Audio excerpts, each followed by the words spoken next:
The Smoke Radio for the masses.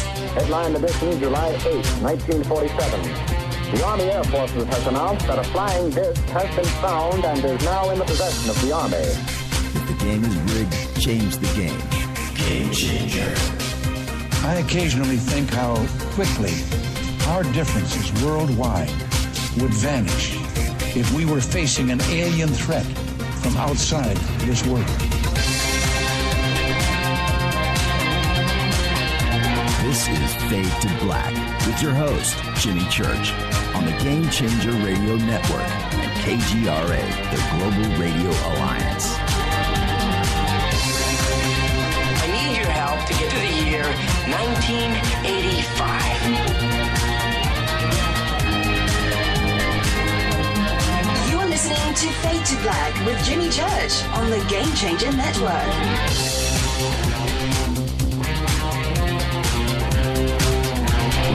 Well.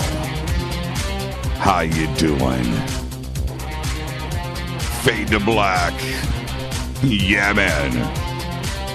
Bespoke radio for the masses. That's right. Today's Thursday, January 12th. 12 days into the new year, just 353 days left. And I would like to welcome everybody listening all around the world, all across the United States, hither and thither, to and fro, back and forth, up and down, east and west, north and south, far and near. This is Fade to Black for KJCR, the Game Changer Network, and KGRA, the planet. I'm your host, Jimmy Church. That's right. It's Thursday, Fadernight, with Jon Rappoport and his No More Fake Newsroom live, followed by open lines all night long.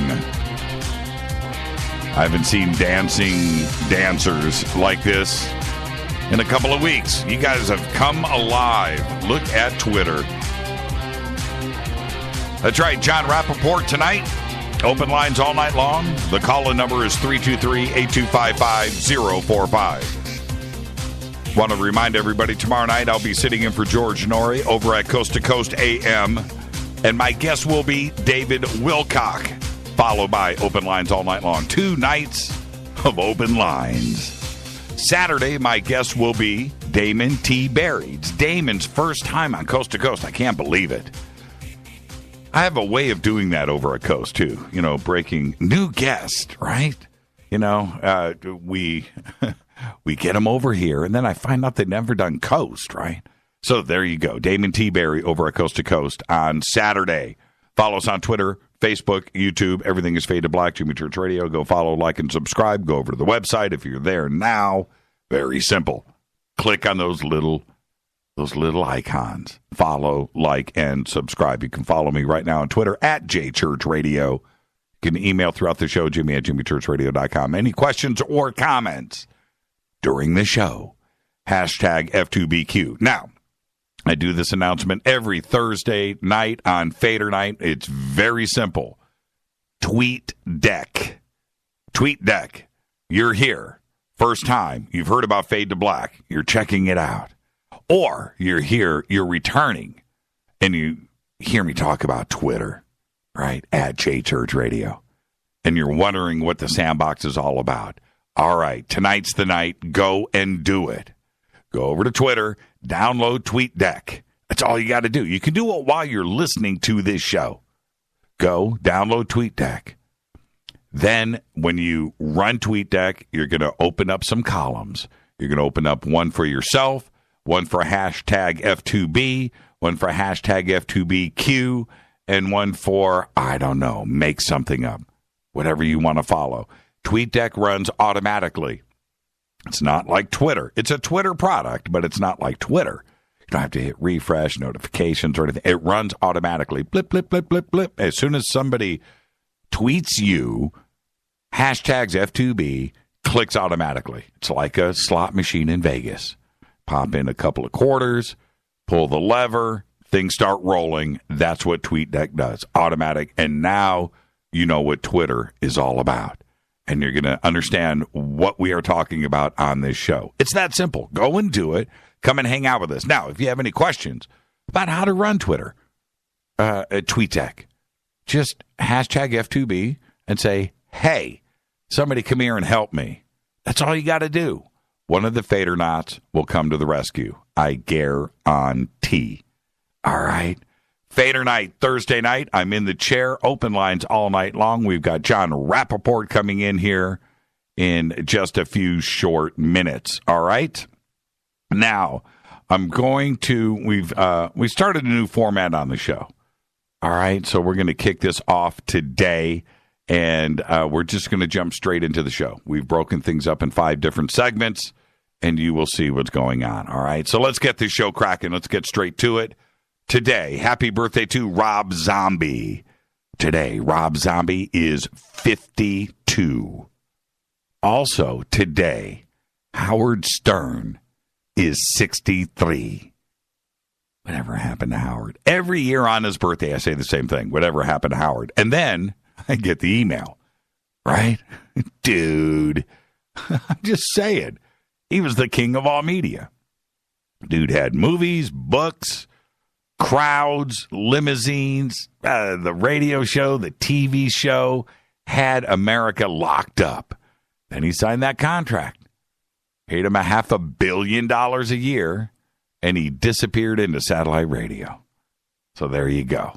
And I doubt when he was running the country with, 25 million people a day listening to his show, 30 million people, that ain't what's happening now.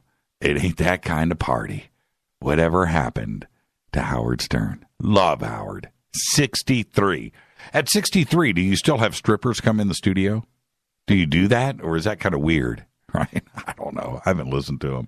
But I know he's still out there. So he's still got his fan base. All right. Let's see. On this day in history, 2010, a magnitude 7.0 quake devastates Haiti. The quake, which was the strongest to strike the region in more than 200 years, left over 200,000 people dead and some 895,000 Haitians homeless on this day in 2010. Incredible. Love the Judas Priest here. That's pretty good. That's going to get a retweet right there. Who do we have about Rob Zombie? Rob Zombie. Oh, look, is that my boy John 5 in the background? That's what I'm talking about. Look at John 5. Yeah, man, I got to get him. John Lowry, got to get him on the show. Man, look at these. These are some really good. You guys are good on the gifts today, man. You got to check them out. Check out Howard. Yeah, there he is. That's a younger picture. See, that's Howard back in the day. That's how I remember Howard. Love Howard Stern. All right. Fader fact. In 2016, V. Kamaraj, an Indian bus driver, earlier last year, became the first person in modern recorded history to be struck on a head and killed by a meteorite. And that is a Fader fact. All right, let's go. I'm going to jump right into this. There's nothing better than a good British spy story. Movie. You know what I'm talking about. James Bond. Right? Well, over the last week, Rita and I watched Bill Nighy as Jack Warwicker. Have you guys seen this yet? As an MI6 agent in the PBS film series, The Warwicker Trilogy. Have you guys checked this out? Okay, I want to see this pop up here on Twitter.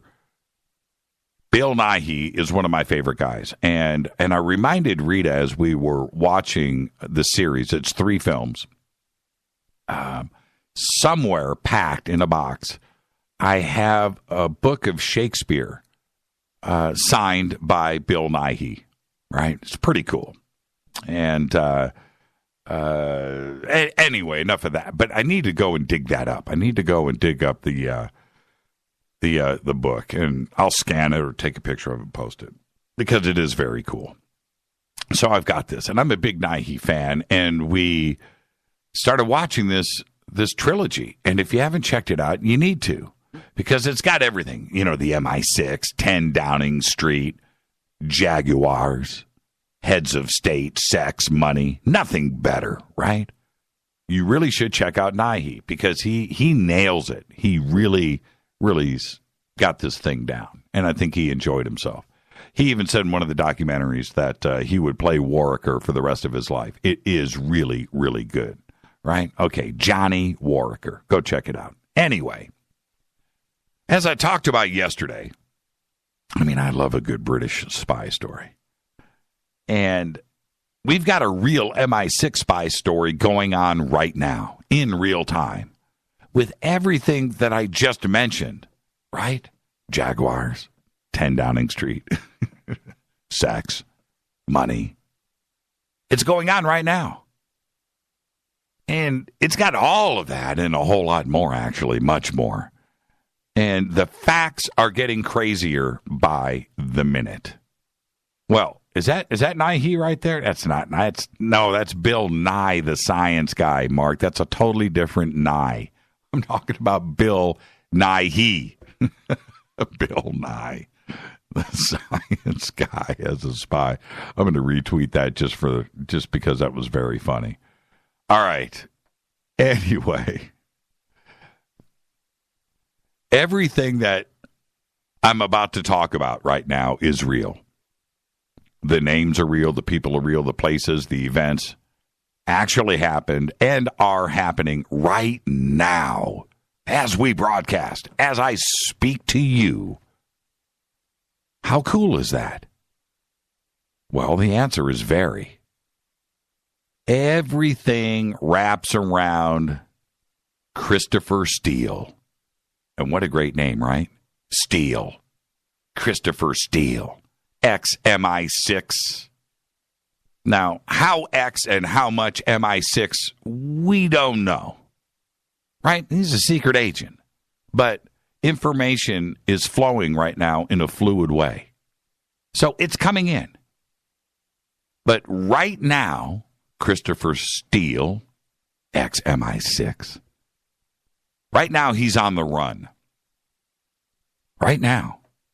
Like I said, this is in real time. As I speak to you, this story is happening. And people are looking for him. It's Johnny Warwicker live. People are looking for him right now. The press, the British, us, the Russians. And the Russians, by the way, have got to be pissed. But that's another story anyway. We'll get to that. But this is what I've got. Steele, who runs a London-based intelligence firm, is believed to have left his home this week. This is the updated stuff. He disappeared after the information that he gathered on Trump and the Russians was leaked yesterday. And his name is the name named as the source.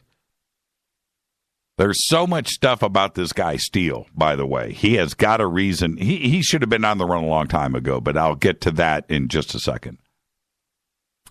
The stuff that was leaked yesterday, those memos, contain all of the unsubstantiated claims that Russian security officials have compromising material on Trump, right? Okay, that's part of the story.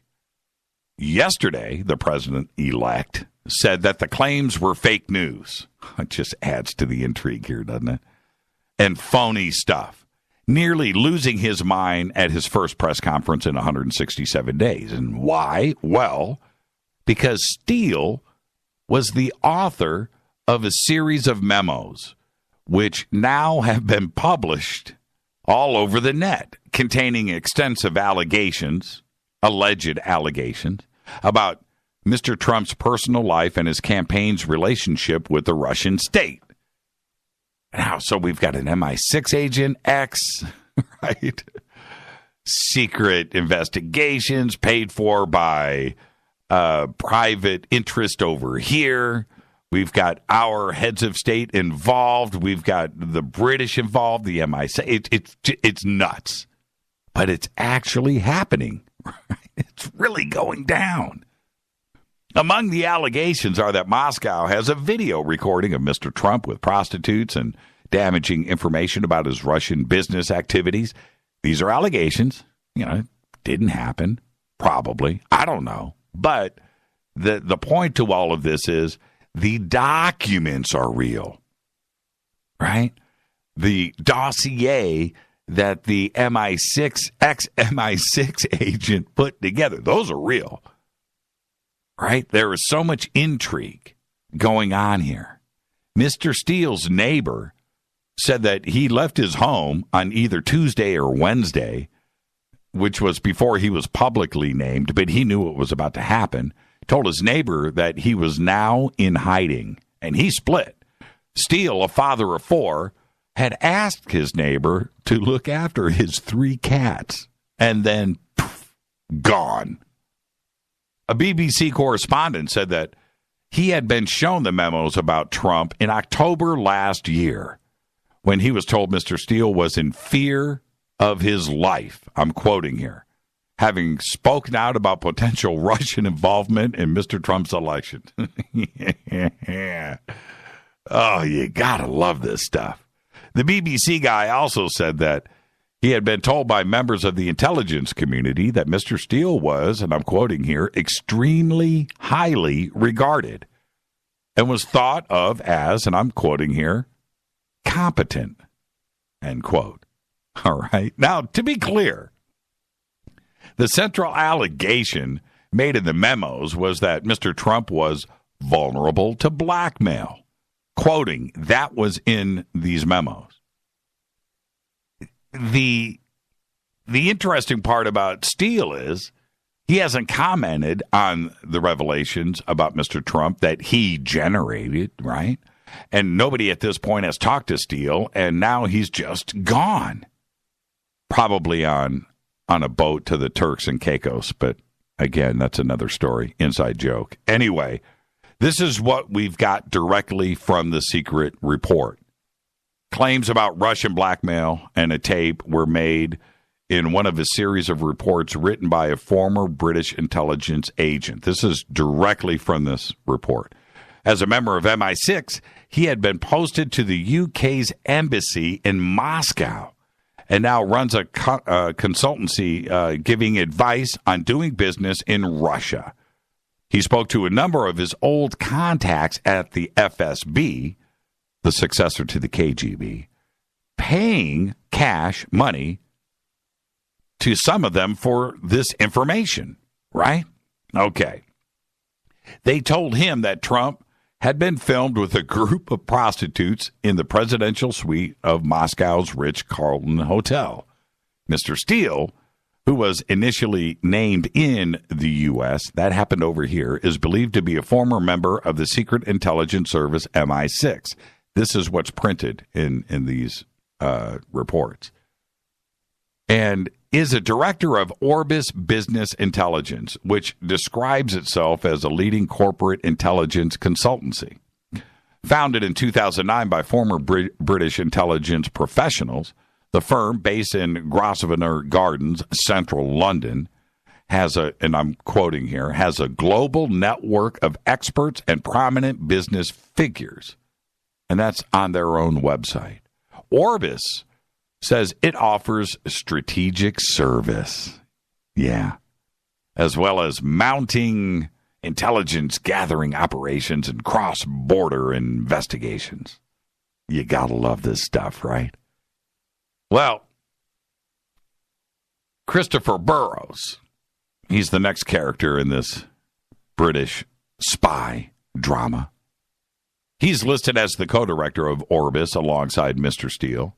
And he's refused to confirm or deny whether the firm had produced the reports on Mr. Trump, which means, of course, that they did. BBC security correspondent Frank Gardner said that Mr. Steele had previously been an intelligence officer rather than an agent. That's right. So in MI6, an intelligence officer would have run a team of agents as an intelligence gatherer. Oh, man. It's getting stinkier by the minute, isn't it? So I must say, however, as Mr. Steele was now working in the private sector, there were probably a fair bit of money involved in the commissioning of these reports. And I'm quoting again directly. Gardner also said that there was no evidence to substantiate the allegations, and it was still possible the dossier had been based on what, quoting here, what people had said without any proof, end quote. And that's exactly what we're dealing with here, by the way. Mr. Steele reportedly spent years under diplomatic cover working for MI6 in Russia and France, as well as the Foreign Office back in London. Tasty. He is reported to have supplied the United States Federal Bureau of Investigation, FBI, with information on allegations of corruption at FIFA. That's right, FIFA, football's world governing body. And this is where everything gets twisted. Because if you're the dude in Europe, here in the United States, where I sit, football and FIFA, we just don't get it. But the rest of the globe does. FIFA. Men have died. Countries have fallen over the World Cup. FIFA is no joke. And when FIFA gets involved or things are involved with football, I'm here to tell you, and anybody listening to the show in the UK or Europe or around the world is listening to me right now when I say FIFA is involved in a conversation, so are heads of state. I'm not kidding. This is the real deal, the FIFA world. And our Mr. Steele, MI6 agent, is the dude that narked out FIFA. So he should have been on the run already. This Trump stuff is nothing compared to being the guy that snitched out FIFA. He's been looking over his shoulder forever. This is no joke. Now he's got 2 strikes on him. So when I say he's on the run and he's looking over his shoulder, he is on the run looking over his shoulder. He's been identified. The 35-page dossier on Trump, which is believed to have been commissioned initially by Republicans who oppose Trump, right, has been circulating in Washington for some time.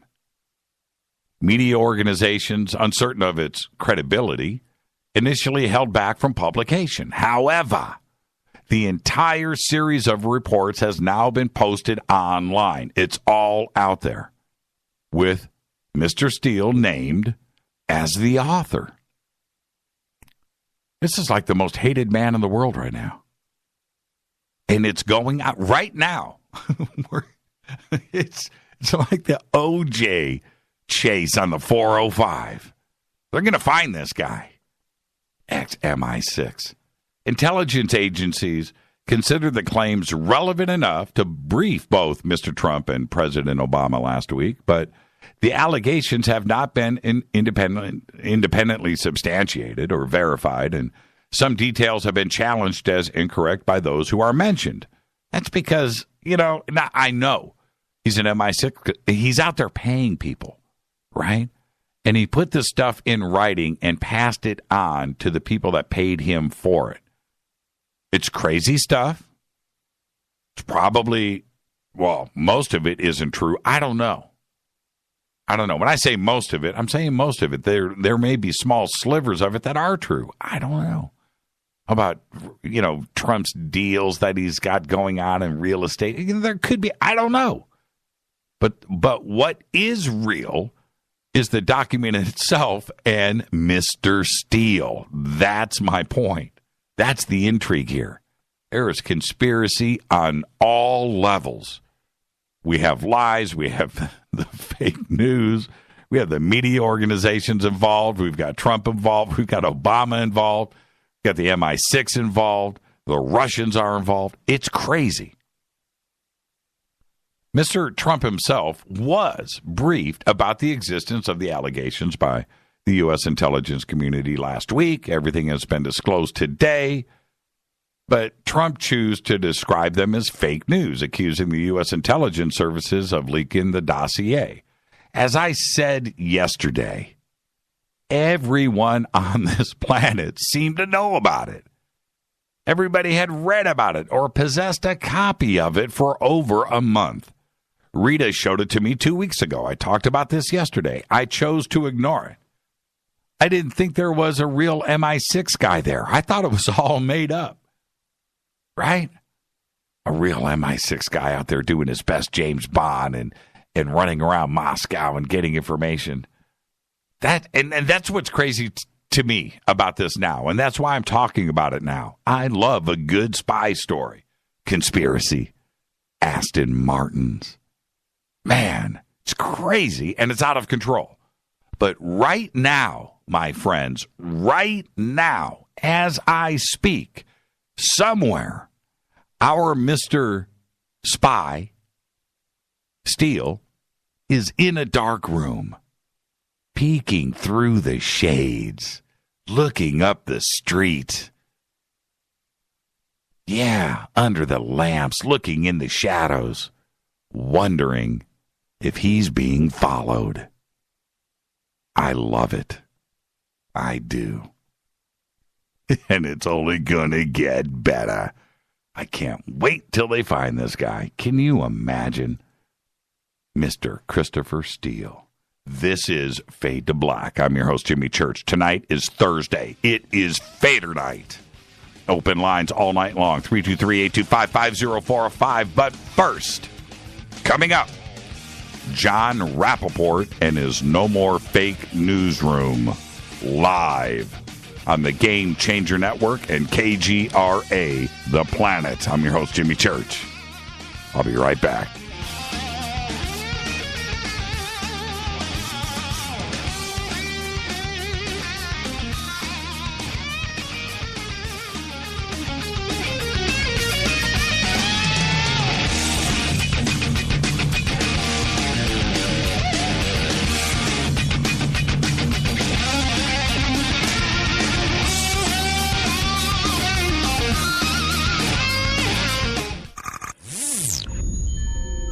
You're listening to Jimmy Church, Fade to Black. Fade to Black will now pause for alien identification. The station that talks the net. KGRA Radio. When you take the beans from Central America with dashes of Indonesian and African mixed in and then roast it to the dark side of Fade to Black, you create the ultimate brew of fringe. Introducing the Fade to Black blend from River Moon Coffee. Yes, River Moon's darkest customized roast was created for the love of Fade to Black. The alchemy of masterful roasting and smoking the beans is in every sip of this full-bodied, dark Java. I need my coffee dark, deep, with distinct bittersweet chocolate highlights, just like the bunker. Leaning further into the darkness of the roast is Fade to Black blend from River Moon Coffee. Just click on the banner at jimmychurchradio.com and use the promo code F2BBLEND for 15% off of your order today. Go Beckley Teppy. Hi, folks. In a world of GMO, genetically modified organisms, that is, chemicals, processed foods, and a healthcare system that's unraveling like a cheap suit, it's time to prepare. God created herbs, and herbs help man. Our body can heal itself, just sometimes we need assistance. You need some help? GetTheTea.com. That's GetTheTea.com. Our mild detox is quite powerful with its unique blend of 8 different herbs. And if you're looking for more, our non-GMO supplements will help you with different needs you might have. Health should be a top priority. Take care of your health naturally. Log on to GetTheTea.com. That's GetTheTea.com. Give your body a treat. Let the herbs do their thing naturally. Read all the testimonies on the website, GetTheTea.com. That's GetTheTea.com. Sickness and viruses are like intruders, and herbs are like warriors. Let the tea work for you. That's getthetea.com. 9 out of 10 geneticists agree. Fade to Black is not your father's radio show on the Game Changer Radio Network and KGRA, The Planet. Hi, this is Chase Kletsky with Fate Magazine Radio, and you're listening to Jimmy Church and Fade to Black on the Game Changer Network and the KGRA digital broadcast station, where the Fadernauts rock. Hi, this is Rob Reiner from Anvil, and you're listening to JimmyChurchRadio.com. What's up? I'm Chris. What up? This is Kyle Massey, and you're listening to Jimmy Church Radio.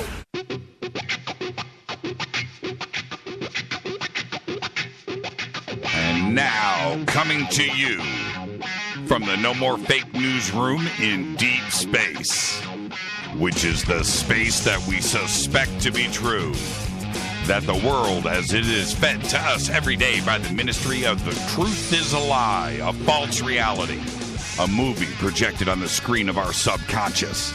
This, however, is the breakout. All the screens crash, they all go down, and we see the light of day, a new day. No more robots, no more androids. It's the No More Fake Newsroom with Jon Rappoport. Take it away, John. Thank you, Jimmy. Thank you. Good to be here. Very good to be here. We had some significant snow in North Carolina this week. Significant snow. Hung around for a few days. I think it was about 4 or 5 inches. Anyway, let's get into it here. I've got a few stories tonight. Last Friday, Friday is the traditional day of the week when major media dump news on the public, big news, that they assume and hope will go away. This is not, is this a news outlet idea? Let's give them the news that they'll never read or listen to because the weekend is coming up. But that's what they do every so often on a Friday. And you'll also recall that last Friday, everyone was taken up with the Fort Lauderdale airport shooting. So put those two things together, and this story kind of went under the radar. It was reported, but it hasn't been followed up on since. And here was the essence. The Department of Homeland Security announced that they were going to essentially, and I'm not now quoting them, but this is the essence, take over U.S. elections. Now, the mandate was to work in close harmony with state officials on votes, voting procedures, voting machines, registration, voter registration lists, et cetera, all over the country. But as you might know, when the feds move into an area, they take it over. They don't just say, well, we're here, we'd like to cooperate, let's have a few meetings. It's kind of like when on a crime scene, the cops are investigating, but then all of a sudden the FBI shows up and says, this happens to be a federal crime, so we're taking over the scene and the investigation. So this is what the federal government traditionally does. So what's really happening here is that Homeland Security in the United States is taking over the piece of, quote, critical infrastructure, that's the term they're using, of the vote, the elections, the national elections, even state elections, any elections, presidential elections. This, my friends, is called a coup. C-O-U-P, a coup. This has happened under our very noses. This is unbelievable. For those of you who live in other countries listening to this, in the United States, in national elections, every state controls, monitors, regulates, sets up, etc., the vote in their state. And that happens under a position in every state called the Secretary of State. Secretary of State of New York, Secretary of State of California, New Jersey, etc., etc. This has been the tradition forever. But now it ain't. Now it's not. Now, remember when Homeland Security was first invented? There was a lot of grumbling and complaining and warning about the word homeland. Where did that come from? Since when do we talk about the homeland in the United States? That is not a U.S. term. The homeland, protecting the homeland. Now that has all been lost, of course, because Department of Homeland Security, that phrase has been repeated millions of times, and so everybody's used to it. But at the beginning, it was very strange. Well, they have 24 agencies under them, and they have something on the order of 240,000 employees in the U.S., and they have taken over elections in the U.S., which means they can control elections, they can manipulate elections, they can do what they will with elections. That is quite fantastic. As a piece of news that has now slipped under the radar and has been forgotten by most people, but it's there.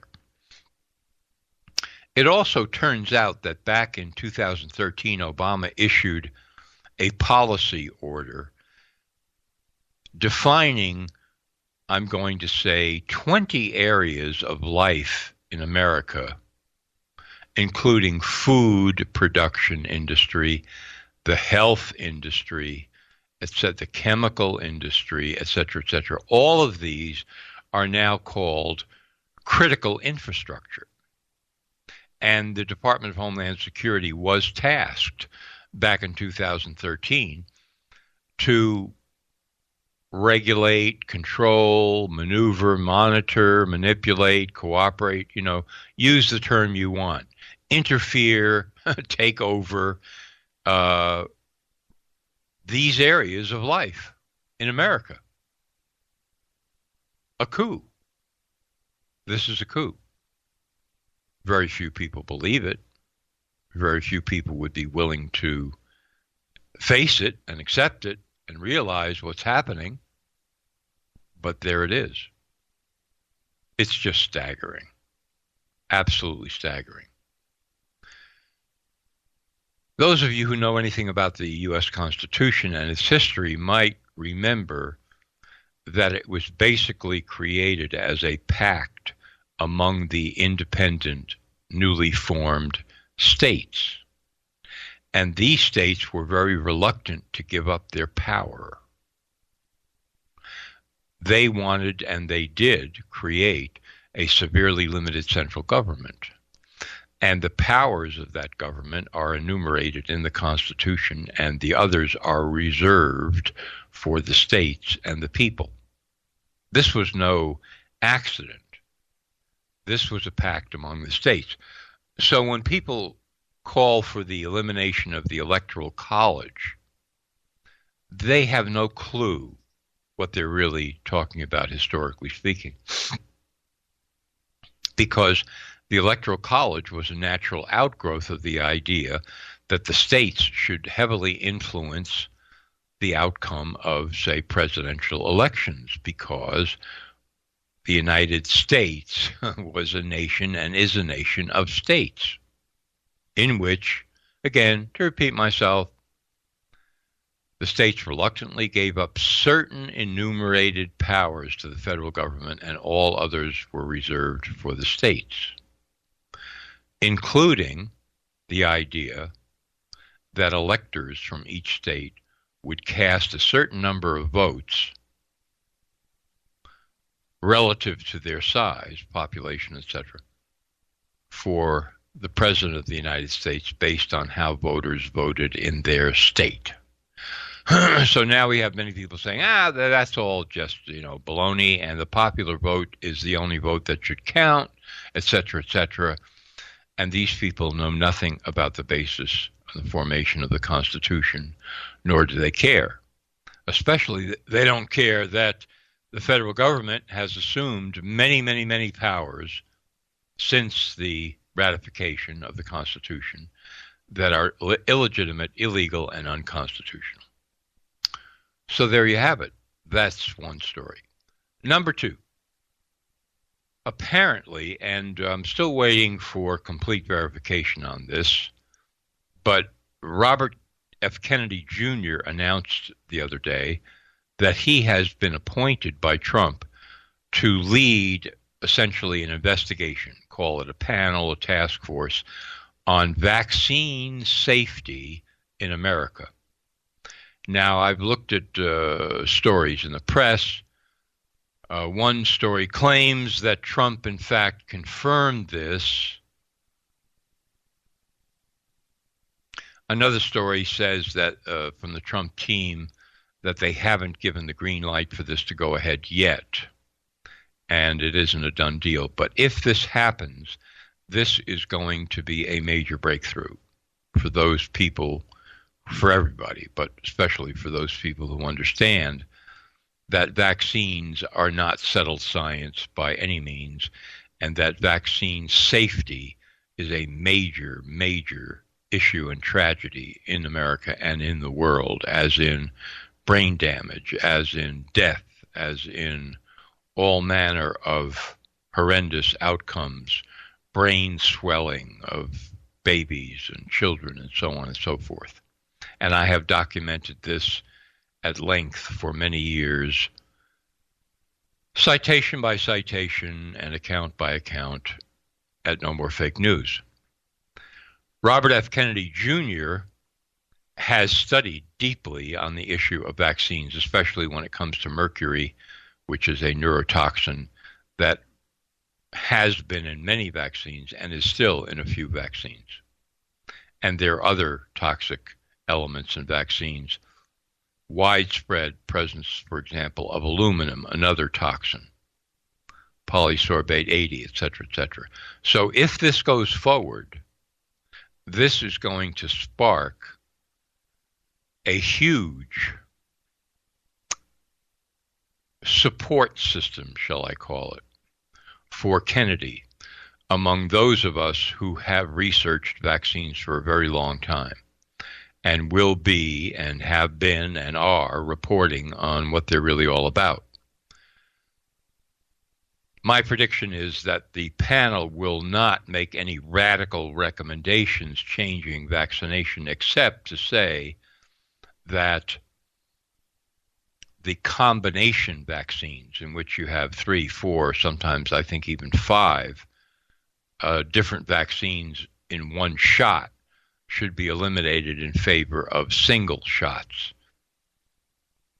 That would not be the full Monty on the outcome that I would want, but it would be an opening, shall we say, an opening for everyone to rethink this whole entire issue. And it's also likely that if Kennedy does head up this investigation, there will be serious consequences for the CDC in terms of their corruption and their lies and their fraud when it comes to their own studies on vaccination. And I've covered that here on the show. CDC whistleblower William Thompson and the film Vaxxed, which is all about his confession of scientific fraud vis-a-vis vaccines at the CDC. So we have that, and it emerges that there is an anonymous group of scientists, and I have verified that this is true, inside the CDC that call themselves, get this, the Spider Group.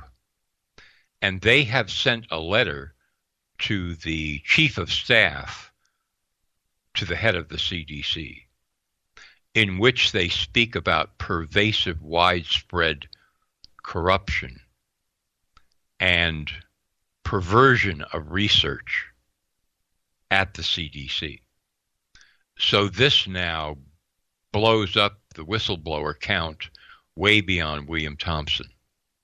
I have a copy of this letter, and you can search online and find it if you type in something like CDC Spider Group and track down some links and stories, and eventually you can wend your way to the letter itself that they sent to the chief of staff at the CDC. I was emailing back and forth with a reporter who reported on this, asking her how she got the confirmation that this letter was authentic, because these scientists are anonymous, and she confirmed that she had spoken with the CDC, and they acknowledged that the letter was authentic and real. So that could be a major breaking long-term story coming right up if Robert F. Kennedy Jr. gets the green light to head up this independent investigation on vaccine safety. Keep your eyes open on that, and so will I.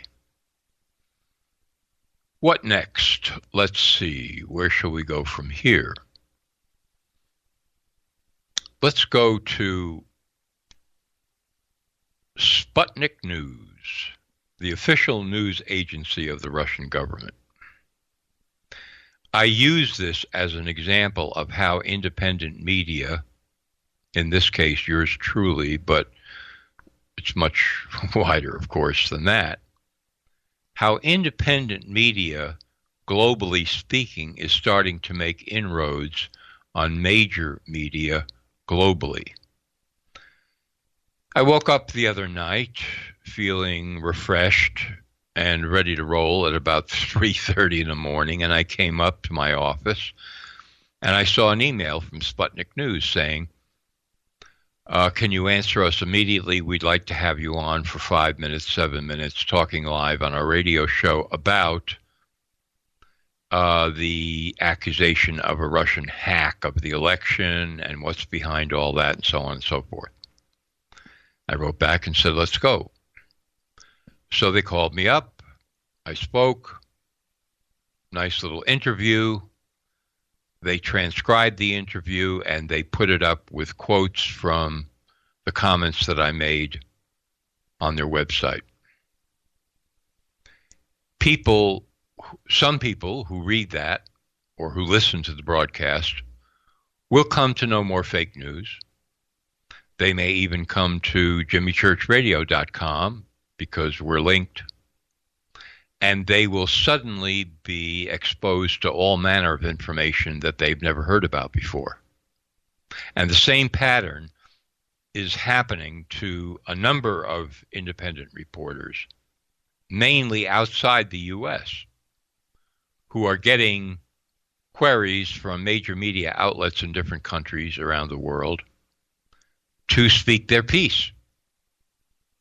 And regardless of the nature and the character of these outside the U.S. major media outlets, what I just described is what happens. Some of their audience go to these independent reporters' websites, and now they are exposed to all manner of new stories and new information about which they had known nothing before, way beyond whatever the independent reporter wrote about or spoke about with that media outlet. So that is another break ahead in the battle for an independent media, which is, by the way, winning, as I have talked about many times here. So we have that, a nice little anecdote. And then, and I don't have time to delve into this at great length, but I posted an article, I'm going to say yesterday. What deal did Donald Trump make with Goldman Sachs? I've written and spoken and said many times that Trump supporters need to be ready to hold his feet to the fire if he makes moves that are out of character with his campaign promises. And you may remember that he slammed both Ted Cruz decisively and Hillary Clinton for their ties to Goldman Sachs. But now we have this, a list of names of Trump prospective appointees or on the transition team.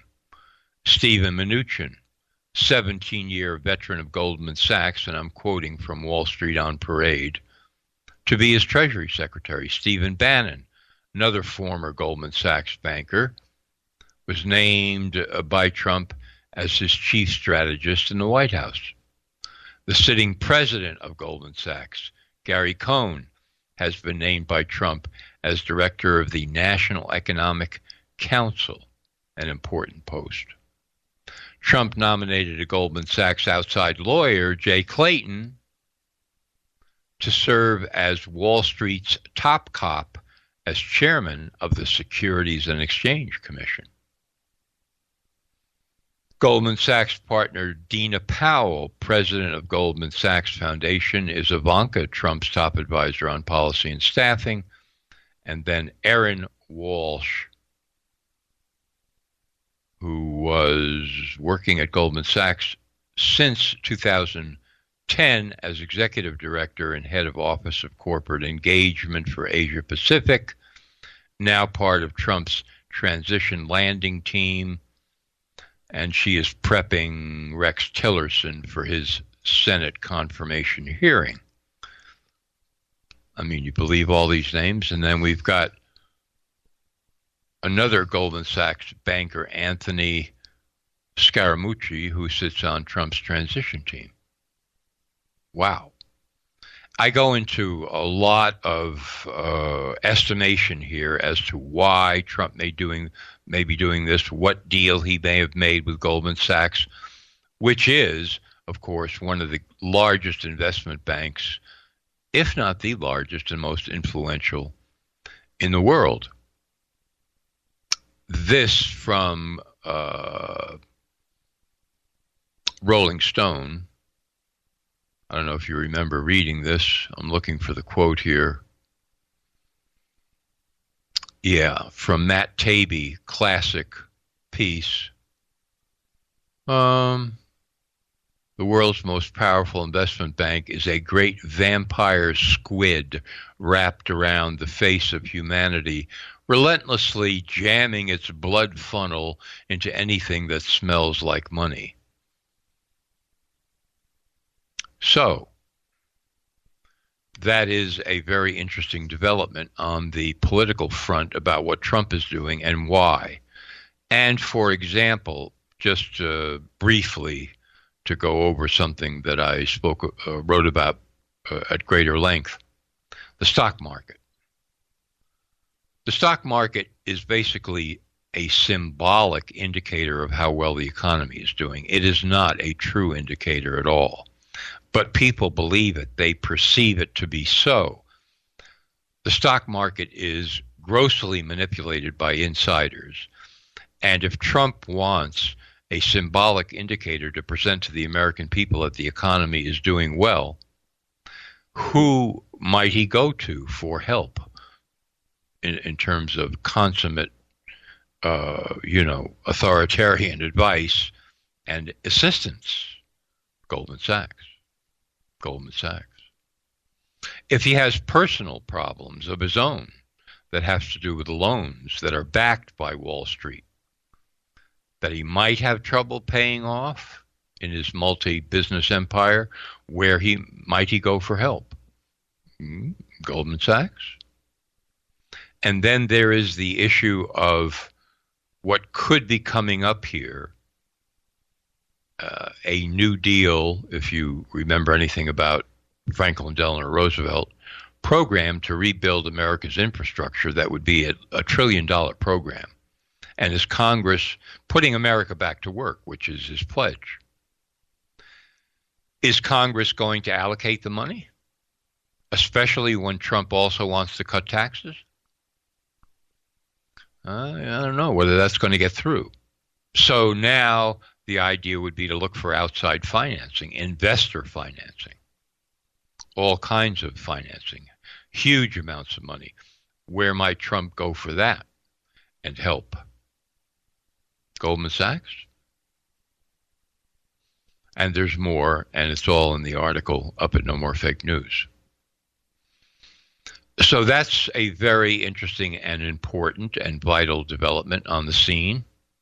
And I would say that most people who are avid supporters of Trump have either overlooked this recent development or are not aware of it or have been paying attention. But it's very significant, his relationship with Goldman Sachs, and we're going to see how that plays out as time goes on.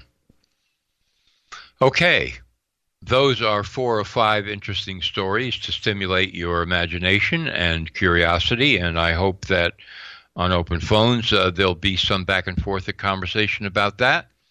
I thank you very much, and I will be back with more next week. Indeed. Thank you so much, John. Hey, Johnny Warwicker. Have you checked out Johnny? Mm-hmm. What do you think? Pretty good stuff, huh? I thought it was a great Netflix had the series. I guess it was produced in England, but Bill Nighy, is that how you pronounce his name? Yep, Nighy, yep. Terrific actor. Yeah, and I thought it was a great kind of series about corruption, big money, all kinds of stuff, and kind of amusing at the same time. You know, he nailed it. I mean, he really nailed the part, you know, the stress of and what goes on, you know, in the real life of, you know, there wasn't any blowing up islands or nuclear missiles being hijacked by the space shuttle. You know, it wasn't that kind of thing. You know, it was a real world MI6 agent guy. You know, it was really well done. And I just enjoyed every second of it. And, you know, and Christopher Walken, too, as well, was really good. Yeah, he was great. He was great. I agree with you. You know, most spy novels and movies these days, they just don't have the flavor of the old spy game at all. It's not like John le Carré anymore. It's now like how much stuff can you blow up in how short a time? Yeah, that's exactly right. And then we have this thing going on right now with this guy, Christopher Steele, right? MI6 agent on the run. So, yeah, it's all very interesting. Thank you so much, John. The world out there is nuts. It's absolutely nuts. And just thank you for all that you do, my friend. Thank you, Jimmy. And I'll talk to you soon. We'll see you next week right here. Everybody, don't forget, you start off your day every day at nomorefakenews.com. Jon Rappoport. All right, here we go. It's Thursday.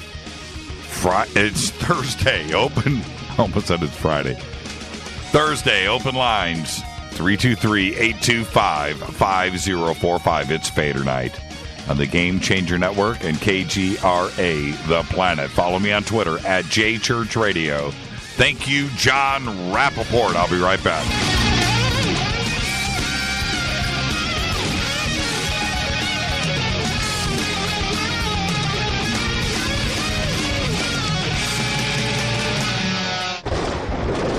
This is Fade to Black with Jimmy Church on the Game Changer Radio Network and KGRA, the Global Radio Alliance. The station that talks the net. KGRA Radio. Hello, I'm Kat Deely, and you're listening to my main man, Jimmy Church, on jimmychurchradio.com. Hi, this is Ray Hobbs here, repping the planet, and you're listening to my good friend, Jimmy Church, Fade to Black, on the Game Changer Network and the KGRA digital broadcast station. This is Toby Kebbell. You're listening to jimmychurchradio.com. Don't hurt me, Jimmy. I'm only little. Hey, I'm Adrian Grenier. And this is Ari Gold. We're the Honey Brothers. Well, we are of the Honey Brothers. Hey, I'm Adrian Grenier. And I'm Ari Gold. We're the Honey Brothers. And you're listening to Jimmy Church. The Revolution. What's up, Fadernauts? Studio Dome loves Fade to Black and the F2B audience so much that they have put together the ultimate stereo Bluetooth system. They've done it just for you. Man, check this out. The Studio Dome SBB2 stereo system is here. It's featuring 2 Studio Boombox 2 SBB2 wireless Bluetooth speakers, packed in its own custom hard shell case. This Studio Dome system features the very latest in stereo Bluetooth technology. The 2 full-range boomboxes are in true wireless stereo. You've got to hear this. It's amazing. It's just $129, and use the promo code JCRTWS, and you'll also get free shipping. It's simple. Just go to jimmychurchradio.com, click on the Studio Dome banner. Go Beckley Tepe. Balance of Nature's fruits and veggies. I was diagnosed with congestive heart failure. I went from being able to work 14, 16 hours a day with no problem to where I could barely walk a block to the store. I went on to the phytonutrients about 6 months ago, and within a couple of months, my medical doctor had cut my prescriptions down in a little bit smaller dosage. The next time I went back a month later, I walked into the doctor's office and he says, "My gosh, what's happened to you? You don't even look like the same person." He looked at my legs and the swelling had gone down. My blood pressure was down. The venous stasis ulcers that I had had on my legs for the last 4 or 5 years because of the poor circulation were all healed, and I'm feeling far better.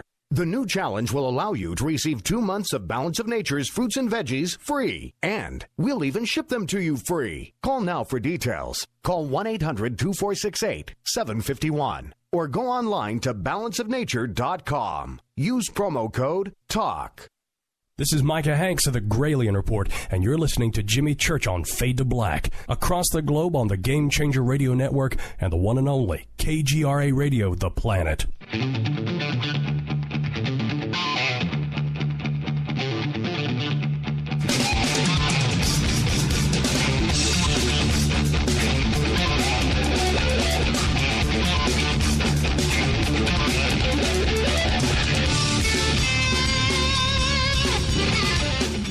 All right, welcome back. Fade to Black. I'm your host, Jimmy Church. This segment of Fade to Black is brought to you by our sponsor, Life Change Tea. Go right now by clicking on their banner at jimmychurchradio.com, getthetea.com. Just mention Jimmy when you order, either over the phone or online, and you'll get free shipping.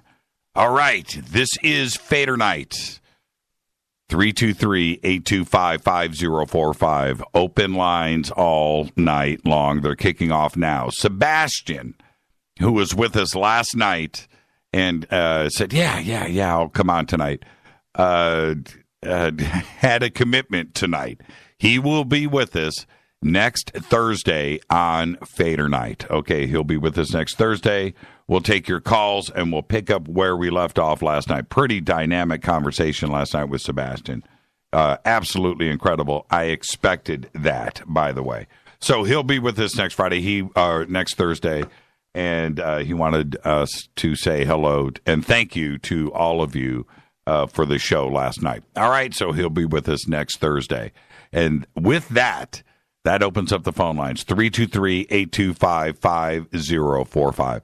Got a lot to talk about, and a few things. I'm going to start lining things up now as we open up the phone lines. But this MI6 Christopher Steele situation, I want to be clear with everybody, my position here. It's not about the fake stuff, the unsubstantiated things that were in Christopher Steele's dossier that he passed on. It's not about that. It's about the fact that he created this document. This document was passed around in the intelligence community. Obama and Trump were both brought in and shown the intelligence reports. Now, it's because it's out there. That's what's crazy. And the other part to this is this dude is on the run. I mean, he has got everybody looking for him, and they want answers. And he's going to have to, at some point, surface and start talking about who, he allegedly, again, had his sources over in Moscow give him this information, ex-KGB, ex-FSB, maybe current. He's going to have to start naming names, and those people are going to get compromised. It's going to get ugly, and it's going to be a fun ride too as well, because this is a secret world. This is a guy that talk about conspiracies, man. This is a guy that gets hired to collect information that, because there's money changing, he's selling it back to you. And that's a crazy, dark world. And man, and it's playing out right now in real time. During one of the breaks, also when John was doing his segment of the show, I was over in the chat rooms and I saw the name George Soros pop up. It happens really fast in the chat room on the screen that I have here. You have to understand, I don't have the same chat room in front of you. So it blipped by, but I did see this thing about Soros, running the world. And there's no question about it that the way that George Soros has chosen to set up his investment and consulting firm outside of the United States. And when you do that, you are not subject to United States law and scrutiny, right? And he did that on purpose, and he's said it very, very publicly. Yeah, man, I can run willy-nilly, man. I can do whatever I want, and I'm not subject to United States laws. And if you think about it, with the Federal Trade Agent, the FTC, and how all of that comes into play, he's immune to that, and he's big. He has got people investing with, and also, this is the other thing. He's only got a few clients, big dollars, and he sets up these foundations around the world, and they influence a lot of these countries. That's the other part that a lot of people don't know about Soros, right? Well, Hungary right now, all civil society organizations financed by billionaire George Soros should be swept out of Hungary. This is the vice chairman of the ruling Fidesz party and his name, by the way, is Szilárd Nemeth, and he declared this at a news conference 2 days ago. He went on to say, non-governmental organizations, NGOs, such as the Transparency International, financed by billionaire George Soros and his Open Society Foundation, ought to be banned from operating in Hungary. In September, Nemeth, who is also the deputy chairman of Hungary's National Security Committee, submitted a list of 22 organizations connected to the Soros network for the purpose of having them screened. Then, Hungarian Prime Minister Viktor Orban said that 2017, and I'm quoting here, would bring about the extrusion of George Soros and the forces symbolized by him. Hungary stepping up. I mean, it's just absolutely crazy what Hungary is saying here publicly. And we're talking about the prime minister, the head of the National Security Committee. Very interesting how this is going to play out. And if they don't want the Soros influence in Hungary, what other countries that are going to step forward too and take the same position? Now, I'm not suggesting that the Soros days are over. No. There's way too much money here and way too much influence, and he can take his toys and go play elsewhere with a different methodology. He can do what he wants. But for countries to step forward and say, you know what, we don't want your influence here anymore, that's an interesting play. And for Hungary to do this and do this so publicly and be the first one is extremely interesting. So there you go. That is some huge George Soros news. Also, I've got this for you. Martin Aircraft Company, based in New Zealand, has been working on developing jetpacks, and they've been doing this for years.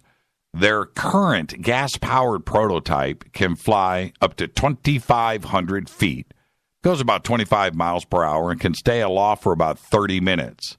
Now, I've seen the videos. A price for one of their jetpacks hasn't been announced yet, but it's expected to start above $100,000 once it's ready to hit the market. Now, it's not a jetpack like you're thinking. It's kind of cooler, actually. Okay, it's not a jetpack that sits on your back. There is another company right now. I didn't mention this yet. I'll save this for Monday. There's another company that has a turbine jetpack. This sits on your back, tiny, and it's nearly uncrashable, by the way. And I've got that story, and we'll cover that on Monday. This one from Martin Aircraft has got two gas engines that sit on your left and your right, and they're big. And then you step into, and it's got sleds underneath that stabilize everything, because this is a big unit. This weighs a lot, and it sits on the ground. But you step into this cage, right, that surrounds your body. It's a roll cage, and you step into it and take off. The thing is about this is it is so stable. This thing is real, and it looks fun to fly, easy to fly, and I think with everything else, yeah, there it is. Thank you. Mark Tarana just posted a picture of it right there. And it's just as I've described it. So you have these two gas engines, one on each side, and you step into this cage. You see the cage? Put your feet in there and hit the go button. This thing is cool. And you look at the videos of it that they've got posted, and there's a few different models that have been built and tested. This thing is ready to go. I think $100,000 is a bit steep, but it is fun and stable. There's a really good picture of it right there. Mark, why are you posting these little tiny pictures? Get some big ones going. But there it is right there. You step into the cage and go. They say no instructions needed, man. All you do is just fly this thing. You can't crash it. It's pretty cool. Man, I want a jetpack so bad. I mean, I'm ready. I'm ready for this. Now, okay. Some crazy news out of Egypt. Oh, by the way, I finished the last couple. I said yesterday that I had finished it, but today's official. I finished the Great Pyramid Hoax by Scott Creighton, and it's a hoax, man. I went today just to kind of float around and look, and it's really funny when you go and you look at all of the facts about the Great Pyramid, which, you know, we've all studied and know, but it's right there, you know, built by, the son of Khufu, for Khufu, right? And it's all BS. The significance of it's not the Khufu. No, that era is over. He did not, his son didn't build it for him. No. Now, we have questioned the age of it forever. So many have stepped up and said, no, it's impossible, right? That's it. It is not the Khufu pyramid. If I hear anybody ever say that again, drop kick, punted. That's it. It's not the Khufu pyramid. So how many books, all of this, and also the other stuff on Giza, too, as well. Because the second pyramid there, which is a couple of feet shorter, that's been misnamed. And that was done by Vissi, too, as well. He already got busted for that. He found a coffin lid with names on it and bones, and it turned out that the bones were modern, by the way, the human remains. So everything about Giza has been a lie. I had read today, and it's funny because we all know this, but I ignore it. But it's right there, that Khufu's kid also did the Sphinx. Well, no, he didn't. He did. That era is over. How many books, websites, college classes, University of Cairo, they've got to take this stuff off now.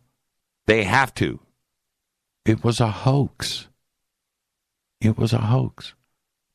The two guys, by the way, and you should go read the book. I'm not going to give anything away, but the two guys that painted all of the Khufu stuff in the gangs, the two gangs that allegedly built the pyramid. Those two guys, Raven and Hill, those are the two guys. They're the ones that painted it and did all of the graffiti there. Well, you know what else they did up in the top chamber? They carved their names in the wall right there. H. Raven and Hill, 1837. They friggin' autographed it. And there is so little documentation. Oh, thank you. Thank you. That's it. There you go. You can see this thing flying. The documentation of the chambers, and especially the top chamber, but all of it, there's a reason why there's so little of it out there. There's one high-res photograph of the uppermost chamber. That was shot in 2013. Other than that, there's nothing out there. Nothing. They won't let anybody up there. They say it's difficult to get into. That's all BS. They do not want people up there looking at it. There are a bunch of points that Scott makes in this book, but one of them, and Scott's going to be on the show in a couple of weeks, by the way, one of them that he points out is that all of the graffiti is perfect. It's not scratched. It's not damaged. The graffiti was allegedly, and this is the story, this is part of the urban legend when it comes to this, was done in the quarry, right? And they painted everything on it and then moved the blocks in and put them into place. And that's why the graffiti is upside down in some spots and is in weird places. It's because it was done at the quarry. They bring in the blocks, they adjust the blocks, they pop them in. But none of the graffiti got scratched off or moved. Nothing happened to it. It's there and it's perfect. How do they slide these the blocks and put them into place and on the, because all of them are damaged on every side except for where the graffiti is. The graffiti's perfect, right? Yeah. It's interesting when you look at it in those terms. How did it survive? All of the faces of everything there is scratched out, but the graffiti's perfect. And there's one now. The facts of it, I'm going to let you guys save that for when you read the book because there's the incriminating stuff. But the obvious stuff about the graffiti is that all of the graffiti is in plain view. All of it. None of it is like you see a little piece of it because it's behind a pillar. It's behind a block or where two blocks are touching and why isn't it like that? How come you can only, where? No, all of the graffiti that is there is out in the open. Think about that for a second. Why isn't half of it blocked up against another block? And, right? That makes sense. They couldn't do it because it can't be that way because they just went in there and painted it in 1837 in June. There you go. It's an incredible book. All right. Because I bring that up because those blocks that the graffiti was done on is the red granite blocks from Aswan. And this week, archaeologists excavating an ancient quarry site near Aswan have unearthed dozens of tombs cut out of rock. They included child burials, goat, a sheep, and this is the crazy part, a full skeleton of a crocodile on the floor of a courtyard. Mahoud Afifi, the current head of the Egyptian Antiquities Department, the new Zahi Hawass. I hear he's a cool guy, by the way. He's not like Zahi, right? He's the current head of the Ministry of Antiquities, said the remains were discovered in a 3,400-year-old necropolis that was uncovered back in 2015 at a site just north of Aswan, which is known for, and I'm talking about now, its stone quarries on both sides of the Nile. Now, as we know, blocks used in the buildings of almost all ancient Egypt's great temples were cut from Aswan. The burials date from the reign of pharaohs Amenhotep II and Tutmos III of the 18th dynasty. Now, the 18th dynasty, one of my favorites, by the way, because it includes some of Egypt's, most famous and great kings, including King Tut. It's incredible. You should see, if you go and look, I think we have it over on our Facebook page. If we don't, you'll have to grab it. But the photographs of this crocodile, it is insane. The moon, now, all right, I've got to get to this. The moon is a trippy thing. The moon is there, right? Where did it come from? Don't know. How did it get there? Don't know.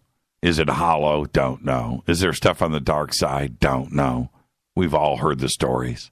Nothing like looking at videos of the moon and seeing things taking off from its surface and buzzing around the moon. There's something going on up there, right? Is it a Death Star? Is it artificial? Is it? I don't know. Lots of people on the show and whistleblowers talking about things. And, of course, Corey has talked a lot about the moon.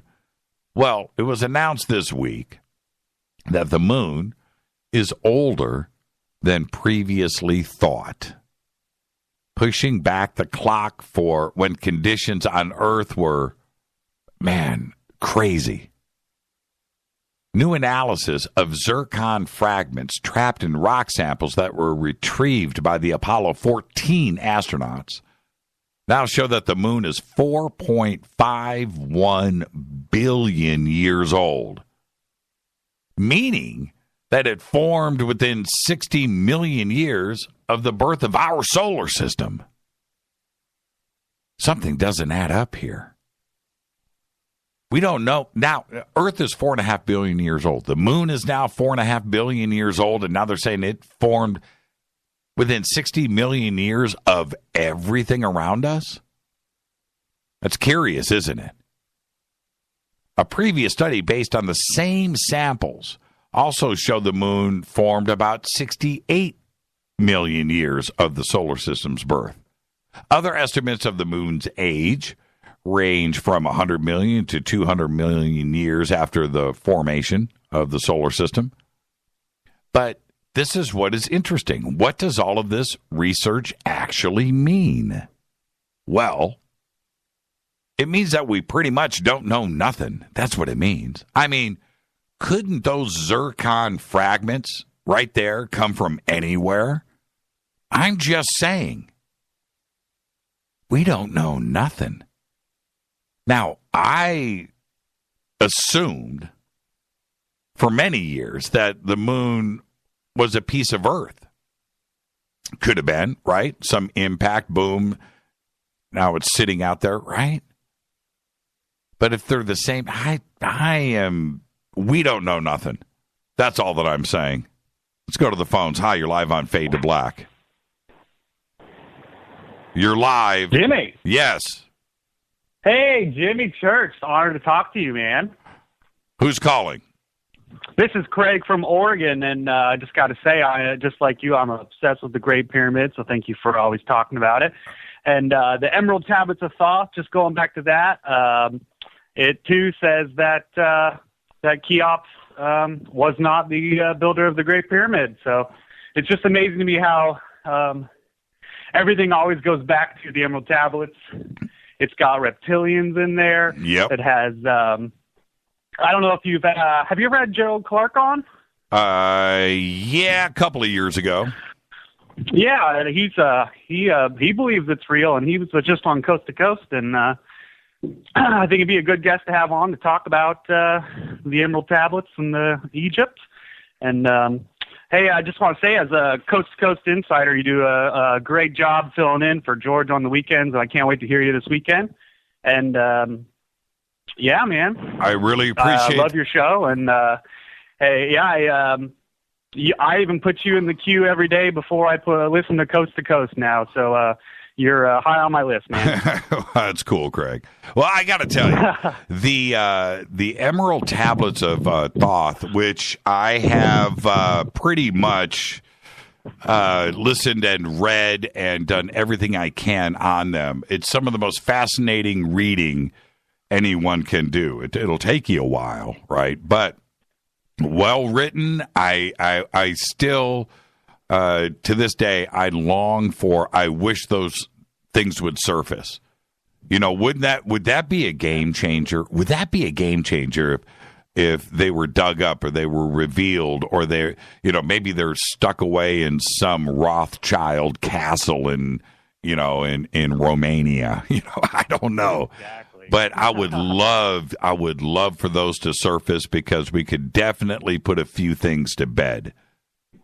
Absolutely. And it seems like every time you read it, you find something new, and there's just, I hope it's real, man. I don't know if it is, but man, I love reading them, and they're, if anyone hasn't read them, I highly recommend it. Yeah, there's a great series of videos on the web with Josh. His last name escapes me right now. He's been on the show, where he reads them, and it's like 5 videos, and each one is like 4 hours long. And so you can just go and listen to him. And it's funny because he'll stop. There's a lot of swearing in it. It's not. But anyway, he'll stop and analyze every other paragraph, what he just read. And it's really well done. I highly recommend it. So there you go, Craig. We're up against a break. Thank you for the phone call, my friend. First-time caller. Hey, don't be a stranger. Thank you. Thank you so much. There you go. Phone lines are open, 323-825-5045. It's Thursday night, Fadernight, 323-825-5045. I'm your host, Jimmy Church. More of your phone calls right after this short break. Stay with us.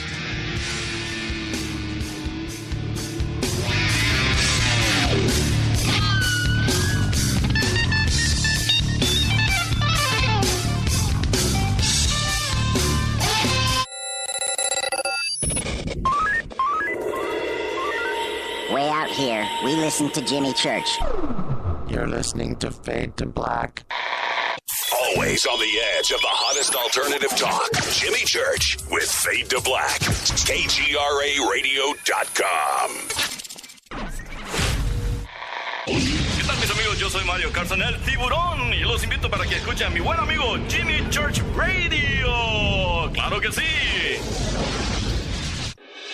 Oh, fall. My favorite time of year. Cooler temperatures and, well, let's be honest, layers. Lots and lots of layers. Look, I get it. We all have that favorite hoodie. Matter of fact, I've got a few favorite hoodies. You should wear yours. Enjoy it. I do. But I stay focused on my health year-round. And for me, I take Nature's Youth RSF from nature'syouth.com. Nature's Youth RSF from nature'syouth.com. I eat right, control my portion sizes, still maintain a commitment to regular fitness, and I get plenty of rest, and I take Nature's Youth RSF. It's okay to cover up your beach body for a few months, but don't just forget about it. Nature's Youth understands exactly what it means to provide top-quality health products, and Nature's Youth customers not only improve their health, they know they're also providing their body with the right nourishment to maintain peak performance levels and fight the aging process. So layer up and get started today with Nature's Youth RSF. nature'syouth.com. Simple to use, even simpler to order. Go to nature'syouth.com. That's nature'syouth.com. You are listening to Fade to Black with Jimmy Church on the Game Changer Network. Oi, oi, I'm Reese Evans. You're listening to Jimmy Church. This is Revolution. The revolution will not be televised. The revolution is on radio. Ciao.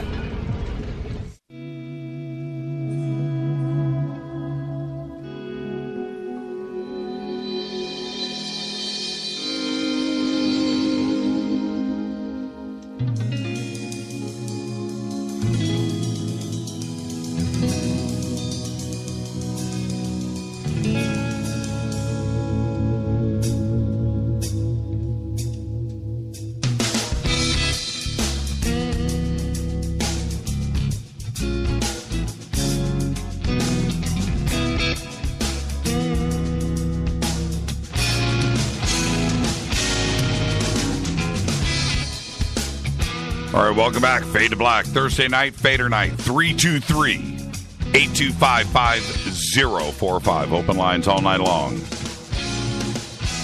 This segment of Fade to Black, Fadernight, brought to you by River Moon Coffee, makers of the Fade to Black blend. It's dark, it's complex, and smoky.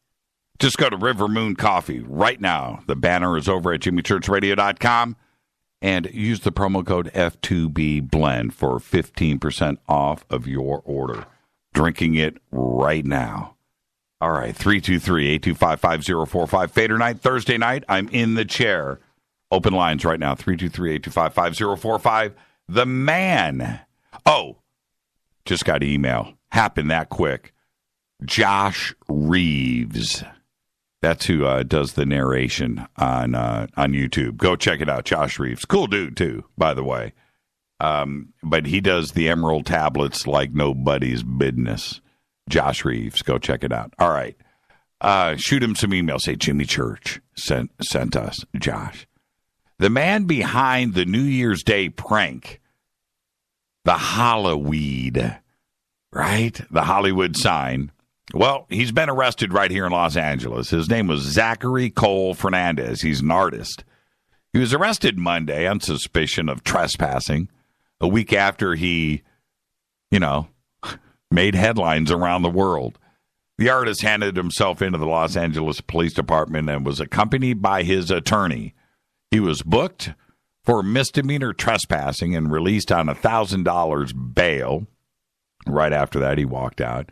And he's going to face court on February 15th for changing Hollywood to Hollyweed. And you know what was funny about the whole story is he told Vice, right? He tells Vice that he did it. And so the LAPD knew who he was. I don't even see what the big deal is, man. I can't even believe they're charging him with something. I think it's kind of funny. And he did it as a tribute back when the weed laws were starting to change. I forget who it was, but somebody went up and changed it back then, right, to Hollywood. I don't even think anything happened then. I don't even see what the big deal is. I thought it was funny. Hollyweed right there. And so they're going to charge this guy. And charge him $1,000 bail. And he hands him the whole thing just, it's not even cool. It's not. All right. Man, everybody, write the LAPD. What's up, Lynn? G'day, gorgeous. How are you? I'm doing great, Lynn. How are you? Oh, look, I'm just absolutely wonderful. So, I've been doing Australian news all week. Did you notice? I know. Yeah. And so tell me, your bird. You're in the same room as your bird. I know. Shut up, Bob. Yeah, see, no, he only screams when you talk. I know. Yeah, when I'm talking, he doesn't say anything. It's always when you... So, anyway, Lynn, is Hawaiian pizza really Australia's favorite pizza? Absolutely. Is it really? Yeah. It's just all shredded ham and pineapple. And that's...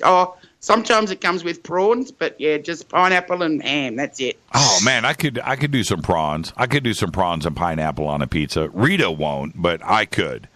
And here in California, I don't know about other parts of the country, but I love my Hawaiian pizza. Some places don't have it. And you have to it's really, really weird. It's by far not the favorite in the United States. But in Australia, apparently, you guys like your Hawaiian pizza. And it was invented in Canada. It's not even Hawaiian. I know. So, anything with ham and pineapple is Hawaiian. Oh, man. All right. So, that makes sense to me. So what's going on? Well, the reason I was ringing was it's all to do with Antarctica. Right. And I posted a couple, I actually sent you a couple of pics about 6 months ago. Right. From Google Earth. But I was noticing the other day I looked at Google Earth again, and there are a lot more whited out spots on Antarctica than there were 6 months ago. Yeah. Yeah. There was one there I pointed out, and when you really go down as far as you can go, it looks like it's a mirror and like a roof, like a mirrored roof, and there's something shining on it, and it's shining back at the satellite or whatever it is that took the photo. Right. Because it's so silvery. But there is a lot of, it looks like even there's inlets that have got whited out. It looks just like fluffy white clouds where they're supposed to be making it look like snow, I suppose. But right. Yeah, they've just whited it all out, and there's so many of them. I've done the same. I've done the same. Lots. Yes, I've done the same thing. I've spent days, I should say, once we convert hours into days. I have spent days looking at Antarctica in Google Earth. It's fascinating, first off. It's totally fascinating. But I have stopped at so many different anomalies and went, you know what? That's just not natural. Right? There are things all over the place, man, all over. And Google can't, and the NSA and whoever else is whiting this stuff out, they can't block out everything. They can't see it all. And I have seen plenty of stuff there. That is not natural. I'm telling you, Lynn, also, I did see you sent me an image of the white line, right? Yeah, what is with that? I don't know. Linda Moulton Howe was talking about it, too, as well. She's got some stuff posted that is very similar to that over at Earth Files. But that image that you sent me, it's right there, man. That thing is it's never ending. You only sent me a piece of it. That is long. Yeah, that it's is long. Now, back to Antarctica. I really feel this is I'm never wrong when I start thinking thoughts like this. I really feel that there's something that is covered up with the ice and snow, and if it melts, then they can't hide it, right? That's it, right? But I think they're on. They know. They have found something. They're in contact. Maybe they're communicating with.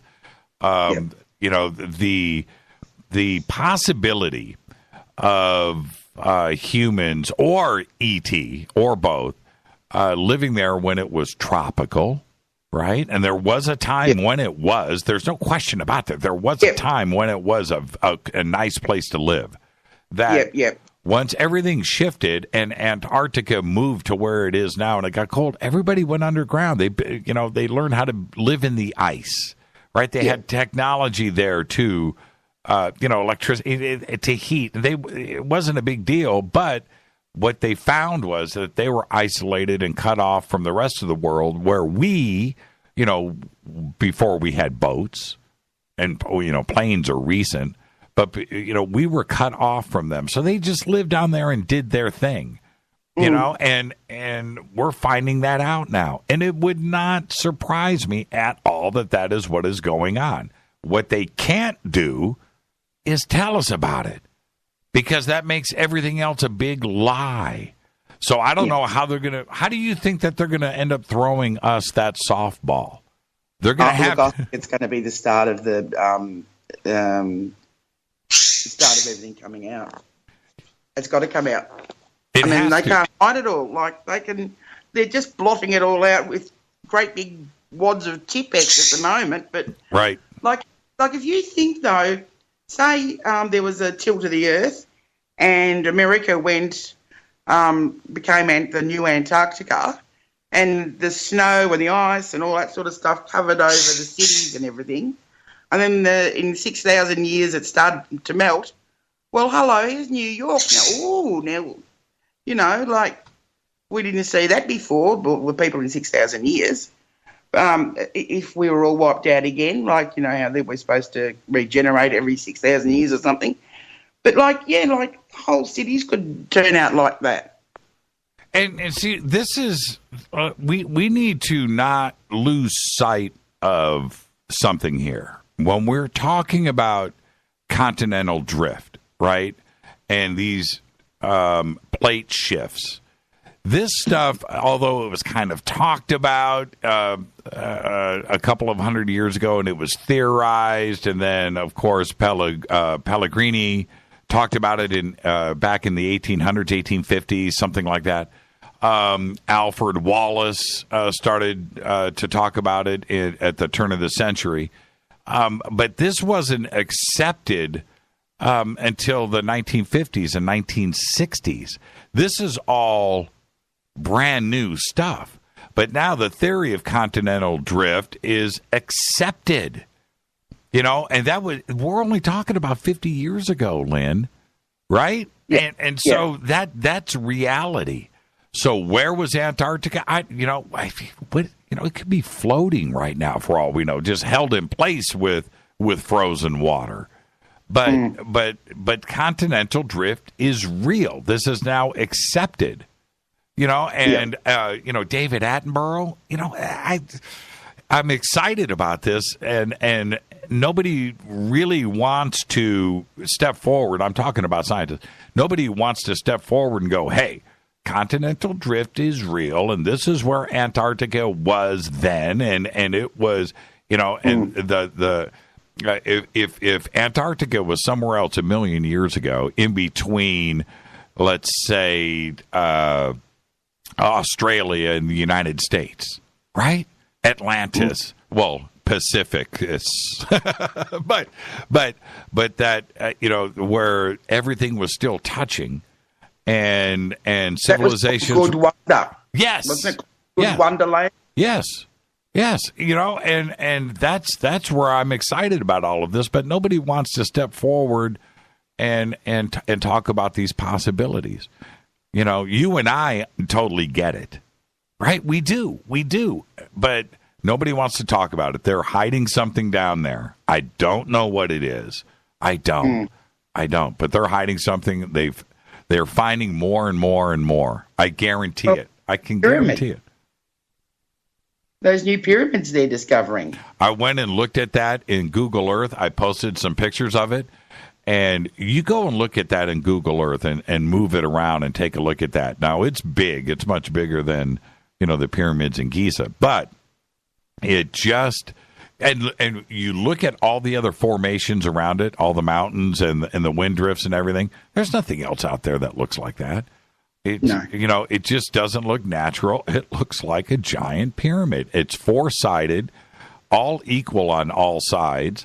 It's covered by snow on a couple of sides, but a couple of probably 1.5 sides are nearly totally wide open. When you zoom in on it in Google, it loses its resolution, and I think that is done by intention. What if we were able to look at that and zoom in and then see blocks? Well, then all bets are off, right? The world changes as we know it. Human history is done. We have to rewrite things. It's very interesting. It's very interesting what's going on down there. Yeah, I don't know who said it, but somebody this week said that the Egyptians inherited the pyramids. Yeah, me. And I think that's right. Me. I've said it. Right. I've said it 100 times. I'll say it again. Totally agree. Yeah, they inherited those. Yeah, they were already there. After reading this book by Scott Crichton, which I already knew. But you read it, and you read the facts and the evidence that he puts forward, and you're like, okay, well, there you go. Well, we always, thought about this, but here's the facts. Now, I'm just wondering who in Egypt, who in Egyptology, who at the University of Cairo, at the museum, who's going to step forward, Zafidi, step forward and go, okay. All right, it wasn't Khufu. Because the thing is, and this is really the truth, this is the facts, this is the part that is not conjecture. The Egyptians have not told us anything about how they built it or when they were built. They have not. We've based everything on this hoaxed graffiti in the chambers above the king's chamber. Well, okay, so now we know it wasn't Khufu. And now we know absolutely nothing. We're back to ground zero. We don't know anything. We don't know. There's nobody that can say that they do. Or we can sit around and theorize, put ideas forward and discuss them. But as far as facts go, no blueprints. I haven't seen those. I haven't seen. I think it's a power supply. Well, don't you think that, and they talk about all these great architects, right, in Egypt, and there's great ones that have their own tombs in the Valley of the Kings, right? Okay, so those guys are there, but none of them, none of these great architects, there's no documentation about the design of the Great Pyramid. They didn't. This is what they didn't do, no matter if it was the Egyptians, right? It could have been done 50,000 years before. But if it was the Egyptians at 2500 BC, then I can tell you how they didn't build it. They didn't build it by word of mouth, right? No. Okay, let's put some rocks over here. Let's level this out here. Let's make this flat. Okay, let's get this going. Let's start stacking these things up, and we're going to kind of have this general shape. No, that's not how it was done. It was drawn, planned out with mathematics and architecture, and thought out, because all of those tunnels and things and air shaft, the King's Chamber, this was done with plans. You know what I mean? But we don't have those plans. Therefore, right? Therefore, we can take that off the table. And now that we know it wasn't Khufu or, built for him and his son, then that's it. That's it. They inherited those. I can tell you now, it wasn't Khufu at 2500 BC. Yeah, no, I reckon that guy was right. They were a power supply. It was, for electricity. But also, Jimmy, there was old photos of the Sphinx with this great big bloody hole in its head. Yes. What was with that? Yeah, so also... Plug that up.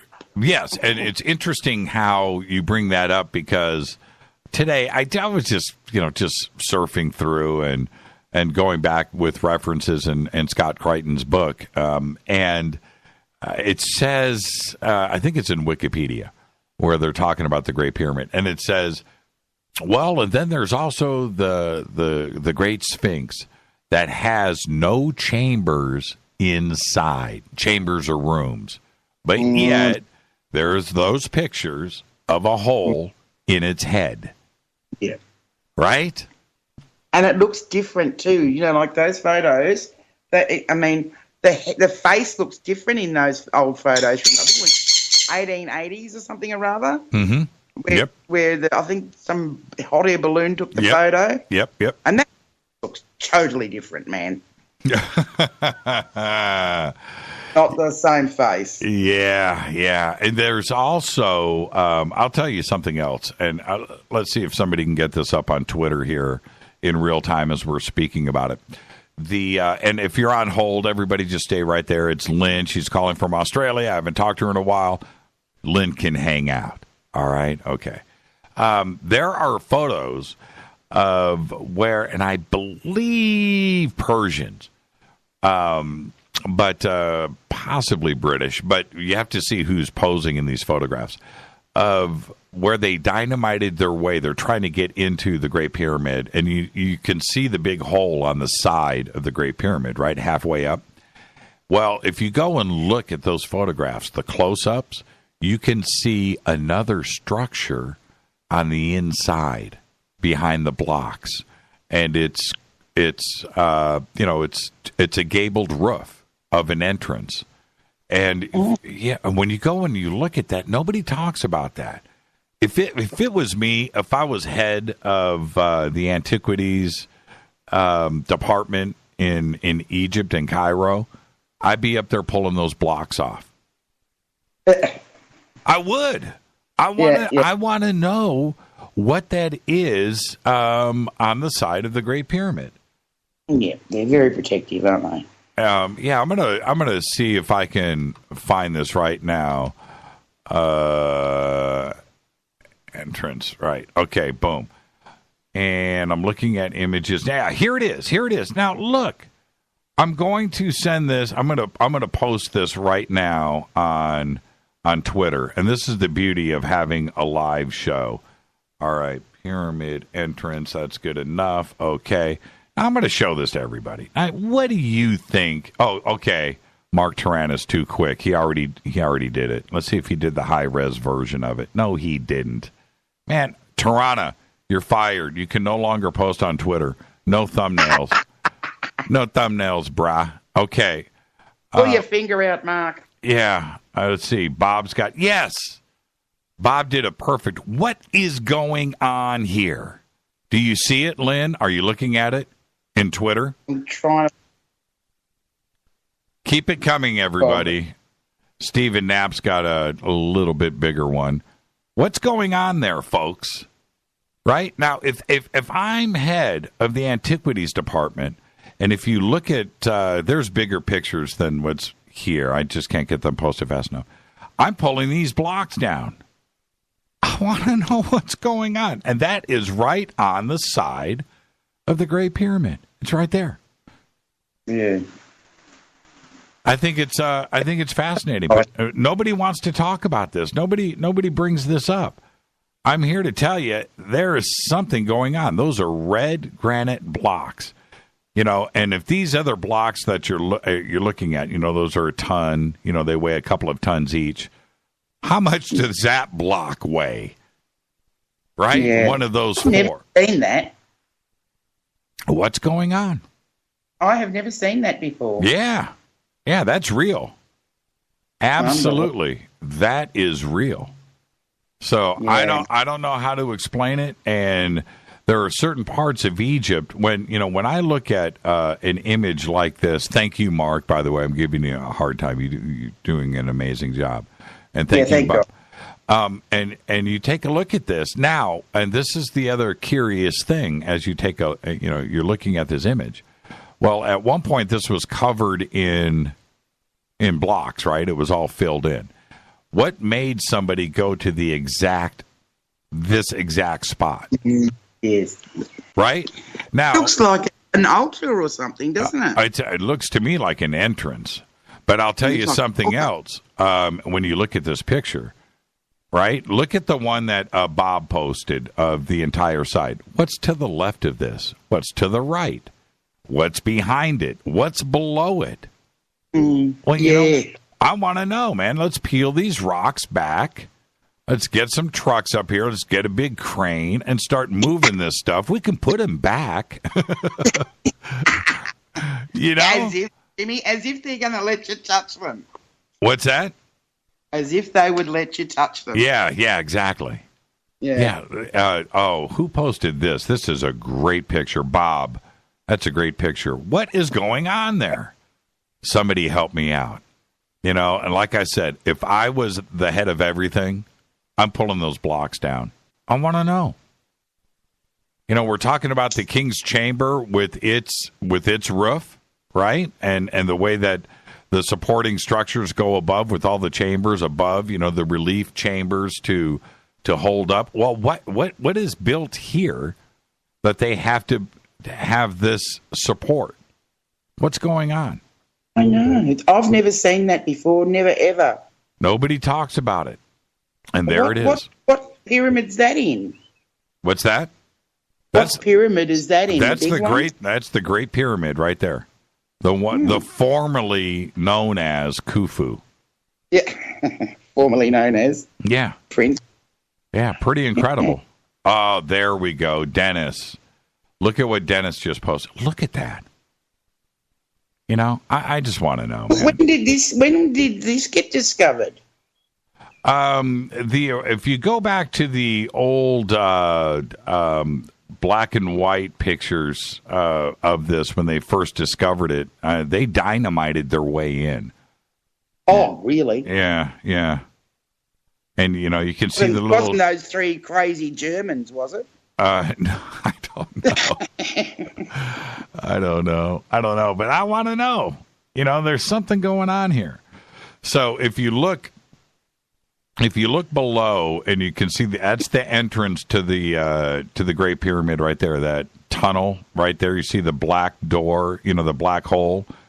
I believe that's where you go in. When you start your tour, that's where you go in, and then you zigzag your way up to the main thing. Now, this could be support, but it's a long ways away. You have to see the cutaway view from the side where this isn't even represented at all.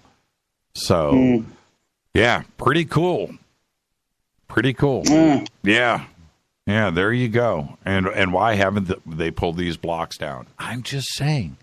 I'm just saying that these guys are way, way too smart. So, somebody just posted a Gate and Brink's door. That's pretty cool. Thank you, Jordan. All right, Lynn, thank you so much. You know what you can do, something that we can't do here. Do you know that I think it's Air Australia that you can jump on a 747 and fly over Antarctica and then turn around and return to Sydney? A friend of mine's done it. And why haven't you? I haven't got a couple of $1,000 to do it. Is it that expensive? Yeah, it probably is. It probably is. Yeah, and they don't do it like there's only a certain time of the year they do it because of the cold. Right. So it's a couple of $1,000, and you just get to look out from the side of the plane. But I don't think they go near any of the bases or anything. Right. Well, I would love to do it. I can only imagine how cool that is. The best thing for me before I let you go, if there would be a way to pull up on a boat and then have, a bunch of snowcats and a lot of gas and just be able to just, drive across, without any interference. That's what I would do if they would allow us. So, thank you so much, Lynn. Not likely. No, not anytime soon. Thank you so much, Lynn, and we'll see you Monday right here on Fade to Black. Thank you so much. Okay. Take care, guys. Lynn Lewis, live from Australia. Yeah, something's going on, man. I'm telling you. It ain't Khufu anymore. It's Fade to Black. I'm your host, Jimmy Church. 323-825-5045. I'll be right back. Hi, everybody. This is Rob Halford, the Metal Guard on JimmyChurchRadio.com. KGRA Radio. Intelligent talk.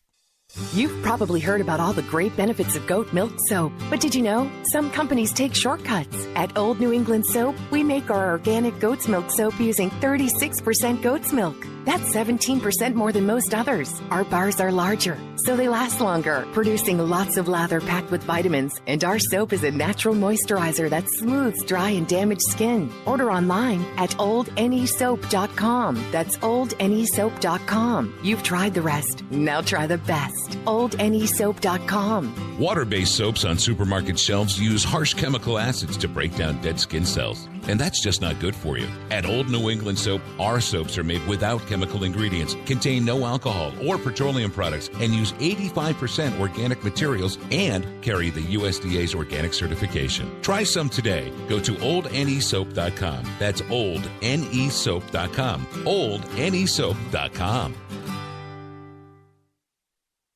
So, you love talk radio? Then you'll love TalkStreamLive.com. TalkStream Live is always on, 24/7 with the best streaming talk shows. Find your favorite talkers and discover some new ones. It's free, readily available online or on the smartphone or tablet. Finding your favorite talk shows all in one place has gotten a whole lot easier. Just go to TalkStreamLive.com. Be sure to download the free apps from Google Play or the iTunes App Store.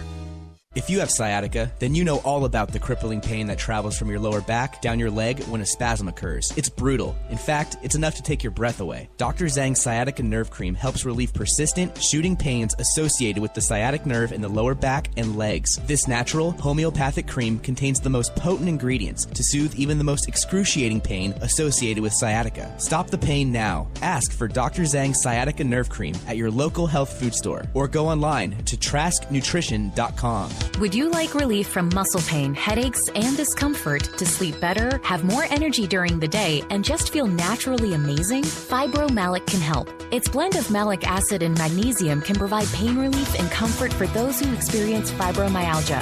It helps your body absorb more oxygen, and it works quickly for a significant reduction in pain within 48 hours, all without a prescription. Ask for Fibromalic at health and vitamin shops or shop fibromalic.com. Did you know that when you're on the road with limited data or Wi-Fi available, you can still listen to every minute of Fade to Black by just calling 605-562-4482. No smartphone, app, or internet needed. It saves your data plan and no extra cost if you have unlimited minutes. Just call 605-562-4482. You can listen to me, Jimmy Church, on any phone, anytime, anywhere. Go Beckley Tappy.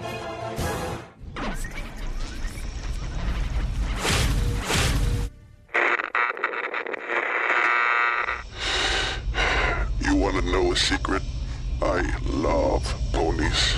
I really love ponies. I'm serious. I couldn't stay sane without ponies to brush. Why Fade to Black? Because you never got that pony, damn it. This is Fade to Black with Jimmy Church on the Game Changer Radio Network and KGRA, the Global Radio Alliance.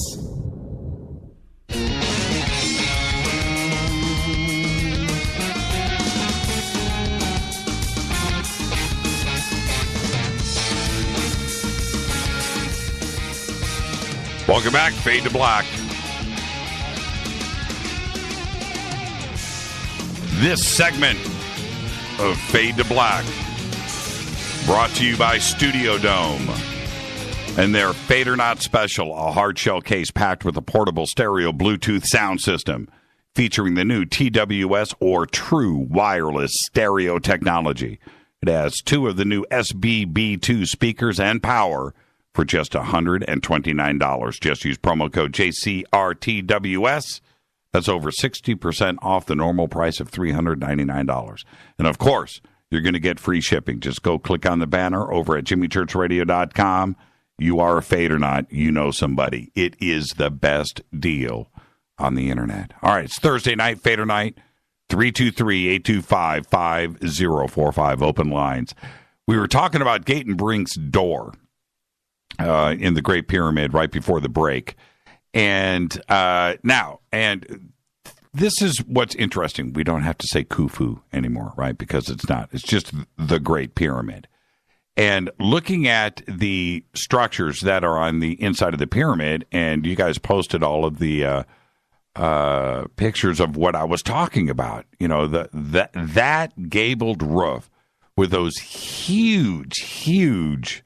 I mean, I can't even. If you look at the rest of the blocks that are building the pyramid, which are all, right, 3 feet tall, right? And then you look at that, because you can see the blocks right next to it, and you look at those things are huge. Now we're talking, 30, 40, 50-ton blocks of red granite right there, built around, with the other blocks building around this. Now, this is my point with all of this. Does that look like Stone Age man to you? Right? Does that look? It does not.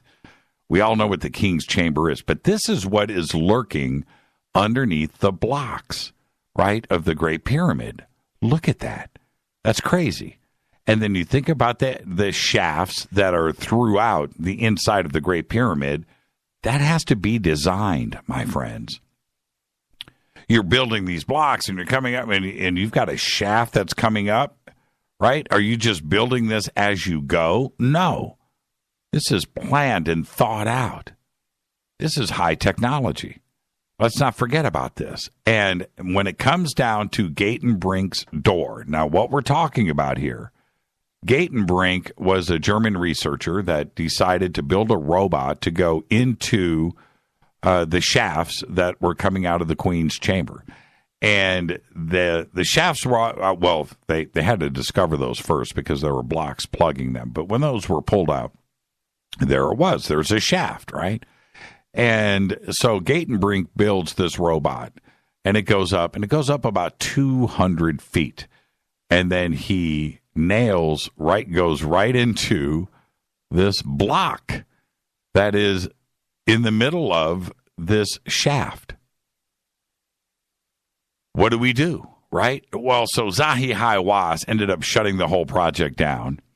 And then years later, they built a second robot, one that would go back up that had a drill and a camera. So they're going to drill through the block and see what's on the other side. There were theories that were all kinds of crazy stories that were going around at the time that, and I was hoping, too, as well, that there would be another chamber, another large room. So they go and they drill through and they pop a camera.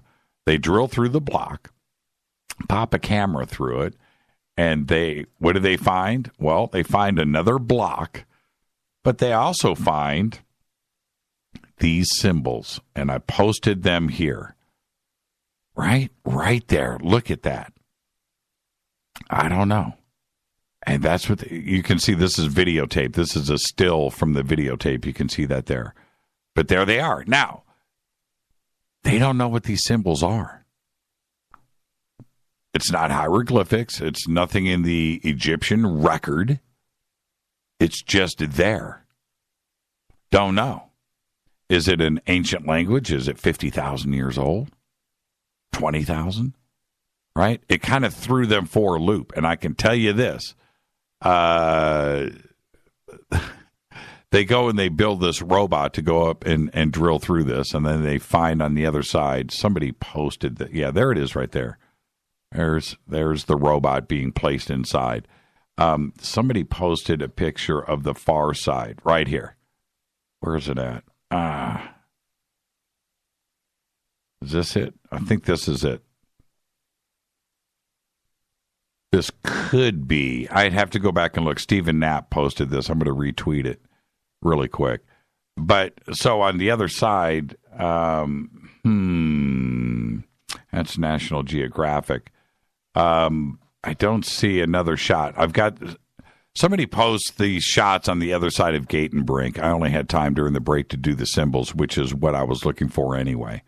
But yeah, so my point is with all of this is the technology, the brains that were behind this. This was not Stone Age, man. This was not 2500 BC. This just wasn't.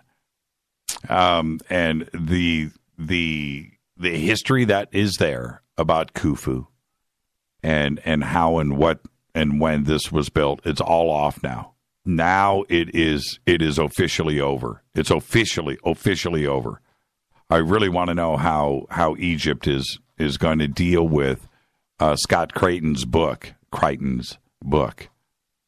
Right? Yeah. Gang signs. If you look at, the thing is, though, this is a good picture right here because this shows the streak. All right, let me, thank you, Dennis, for posting this. This is good. No, gang signs that were quarry marks on other temples, not pyramids. You can scratch that off. But the gang signs are totally different. Yeah, these aren't gang signs. And they would be in the historical record, by the way. All the gang signs are out there. Friends of whoever. Right? Okay. All right. Where am I? I was going to... Oh, I've got to cover this really quick. Okay, I've just opened up the phone lines, 323-825-5045. I don't open them necessarily when I'm yapping. I like to open them when I don't because I don't like people to just call in and hang up because I don't pick up the phone lines or put people on hold. So they're open now, 323-825-5045. Yahoo has now announced, now this is nuts, has now announced it's going to rename itself Alibaba as soon as the deal with Verizon Communications is completed. The company CEO, Marissa Mayer, along with 5 other longtime directors, are now stepping down from the company. The new name is a combination of the words alternate and Alibaba. Alibaba. Verizon announced the acquisition of Yahoo for $4.83 billion last July, and the terms of the agreement could still be changed, as there is even the possibility of it being recalled altogether after Yahoo disclosed 2 separate data breaches earlier this year. Now, I had said the value of Yahoo has gone to nearly zero. It is a big network still, with a large database, but the entire database has been compromised. I don't know how many people are left loyal to Yahoo, and what is the value of Verizon buying it. It is a large network, and it will allow Verizon to expand its control, right? All right, all of that makes sense, but the value of Yahoo is not $4.83 billion. That's what it was before the 2 data breaches, and we're talking about 1 million customers' data. So there you go. Oh, also, the interesting part about all of this, the deal hasn't been finalized. Verizon hasn't said, yes, we're going to go ahead and move forward with this. They have not done that. What Marissa has done, and everybody stepping up the way that they have, is they are trying to act like the deal is moving forward. They're trying to act like there's nothing going on. They're trying to act like there wasn't any data breaches. They're trying to act like there's nothing wrong. We're just going to go ahead and step down. Here's the new name. All right, we're moving forward. You know what? And Verizon hasn't said anything. So by announcing this name change and Marissa stepping down, it means nothing. No deal has been signed. No deal has been announced. There is nothing out there about terms of agreement, and Verizon has their shareholders to answer to with all of this. So what is the actual value? Let's go to the phones. Hi, you're live on Fade to Black. Hi, my name is Marilyn. This is my first time calling on the show. I'm a really big fan. I've been listening since May, and I've just learned so much and want to thank you because you bring some amazing people on your show. Thank you so much, Marilyn. Where are you calling from? Arkansas. Arkansas? What part of Arkansas? Fort Smith? About an hour north, near University of Arkansas. Oh, yeah. Like Fayetteville, Northwest Fayetteville? Arkansas. Yeah. Razorbacks, huh? I'm not big into football. Okay, but you know what I'm talking about. That's a university town for sure. Yes. All right. So what's your favorite part of the show? Do you like the stuff, lost civilizations in Egypt and ancient history? Do you like the UFO side? Do you like the paranormal side and ghost conspiracy talk and the everything? I think my favorite is like ancient civilizations and everything. It's like so mysterious, like, just trying to figure out, what happened. And I'm just really fascinated with it. Isn't it great? I mean, you can just go and research and read and read and read. And the more that you read and research, the more that you find out that the people that are supposed to know what's going on, that they don't know nothing. Yeah. Right? Yeah. Like, ever since I started listening, I just, look at everyone around me and, my mind has just changed completely because it's like, whoa, who would have known, that people would have, looked at ancient civilizations and stuff like that from a different point of view instead of, from a textbook from school, it's not the only thing we should look at, we should look beyond what's in a book. Well, and that's the mission, Marilyn, not only of this show, but it is your mission. And the mission is this. Those people that you're talking about, that you look at and you wonder if they think about the same things as you, right? They are focused on, if you went up and talked to them, they wouldn't get it.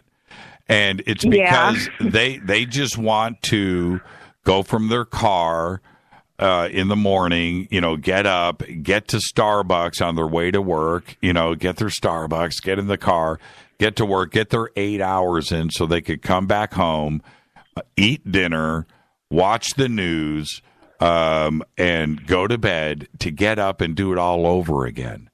They are not wondering how they got here.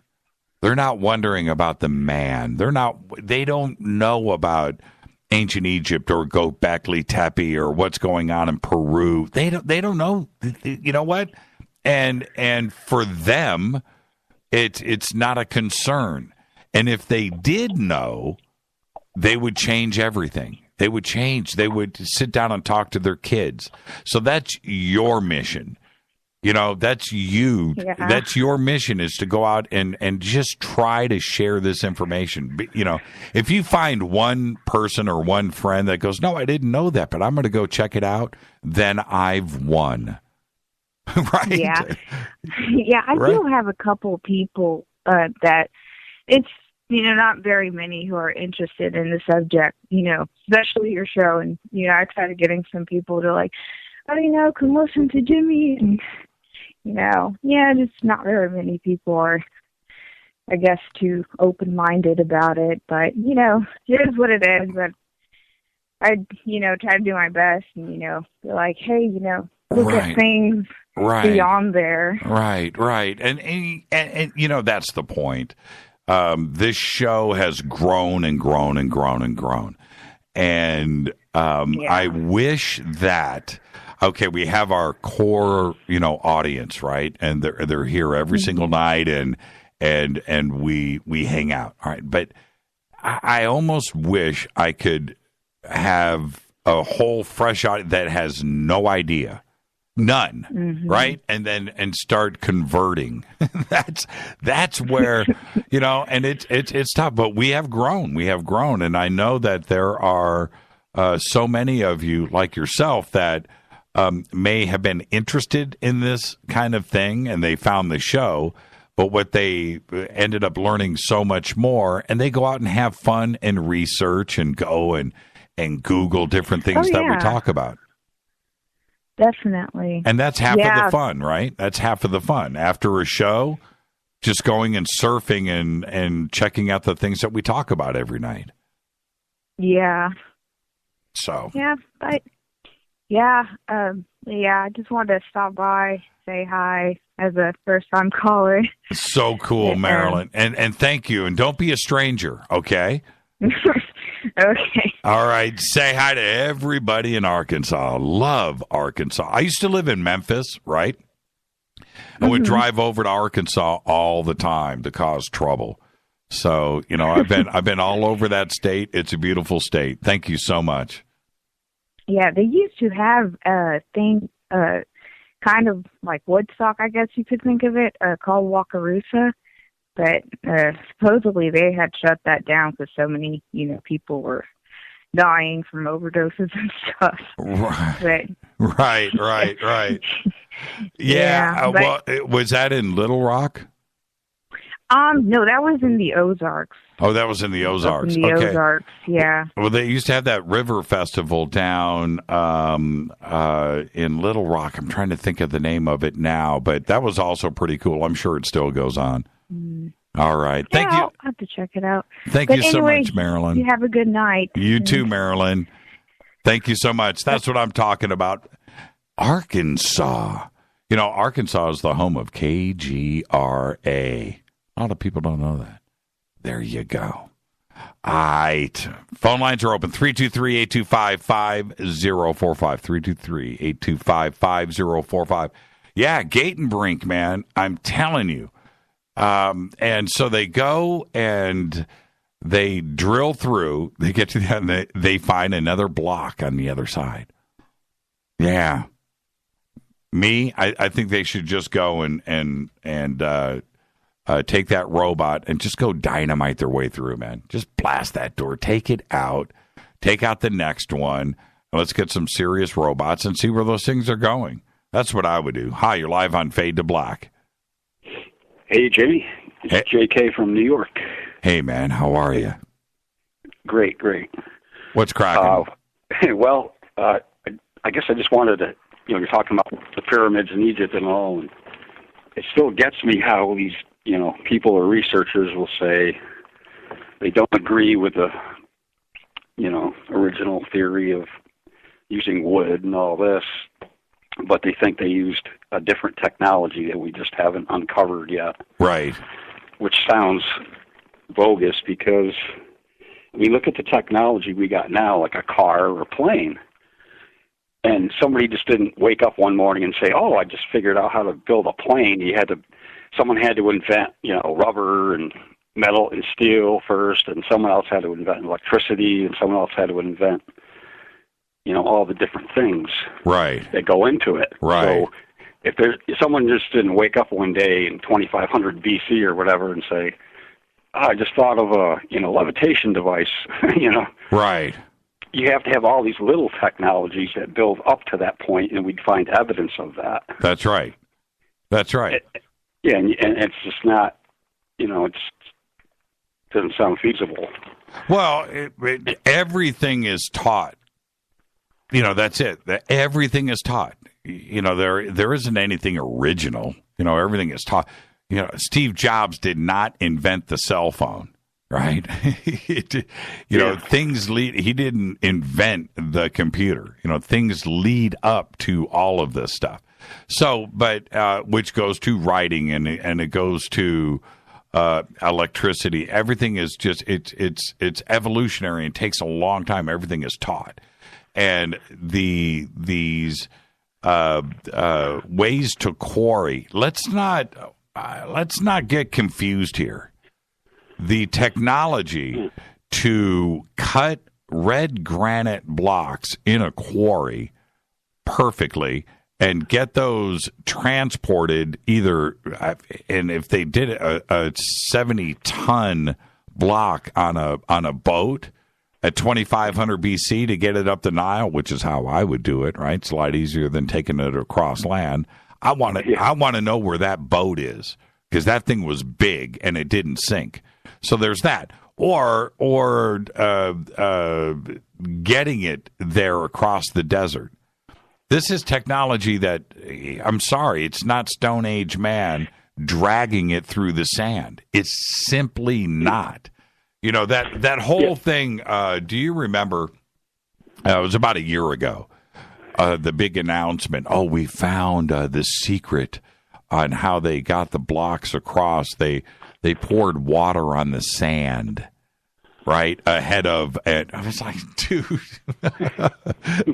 okay, maybe that's how they did it later, right? And they were trying to figure out how to get, maybe that's what you're looking at, but that's not what they did at 2500 BC. No. Stop it with that. Just stop. I don't want to hear it. And now that we can officially move on from Khufu, the timing of that at 2500 BC is done. It's over. It wasn't Khufu. It wasn't him. It wasn't his son. It wasn't his family. It wasn't that dynasty, fourth dynasty. That is simply not the case. We know that they're much older than that, and now we can take Khufu. Khufu was there because Visi decided to make it Khufu because the cartouche of Khufu was one of the very few cartouches at that time that had been deciphered and translated, and he knew about it. And he knew about it, back then they were still trying to crack the entire hieroglyph code. There were some experts back in London, and they were dialing it all in. Yes, but at that time in 1837, no. All he had was a couple of gang signs and a graffiti and the Khufu cartouche because it was in another tomb. I don't want to give away the book. There in Cairo. And that's it. That's how Khufu happened. Khufu didn't happen because there was some grand plan here. It was just convenient. So anyway, I don't want to give away the book. I'm not going to do that. Yeah, and the other thing people don't get. I don't know what I think about is today our society. Most people, have a 8-hour job.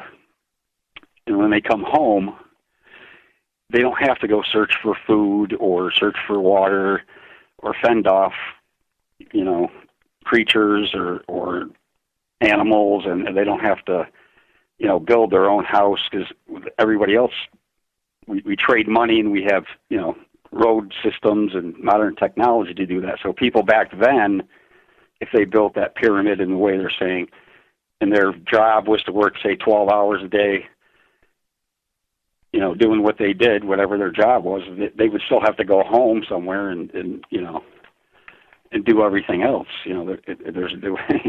Yeah, that's true. That's true. I mean, they could have exchanged money or somehow or whatever, but it got taken. But still, it doesn't make sense. Yeah, that's true. And you bring up a really good point. And thank you for that. I gotta get out of here and get to this break. Jimmy. All right, I'll see you. I'll see you on Monday. Yes, Jimmy. Have a good night. Yeah, Bye. you too. Thank you so much. And the other point that I brought up enough, man, and nobody. Well, I guess it's because it's too original of an idea, but it's basics. When you look at the Great Pyramid, and you look at 2.5 million blocks of stone. All right. Well, let's just deal with simple math. Everything is times 20 or 2.5 million, whatever it is. You have 2.5 million meals that had to have been eaten to make the energy to move the stone. Then you have 2.5 million dudes that had to eat an additional meal to cut the rocks. Then you have the guy. Where is all of the carcasses of the cows, of the pigs, of the fish heads that were brought out of the Nile to feed everybody? Where's all the utensils, the huge, humongous, not the little village that is next to the pyramid, which is there. I get that. But where's everything else? There must be garbage dumps full of stuff. 2.5 million copper chisels. Have you seen the copper chisels that have been demonstrated that they have found in and around Giza? These things are 4 inches long. There are some that are a little bit bigger. But to quarry that stuff, that's a lot of copper. A lot of copper. I'm talking about, I want to know where the 2.5 million chisels are, because it was one chisel per block somewhere. I'm just saying. This is Fade to Black. I'm your host, Jimmy Church. It's Thursday night. It is Fadernight. Open lines, 323-825-5045 on the Game Changer Network and KGRA The Planet. Follow me on Twitter right now at JChurchRadio. I'll be right back.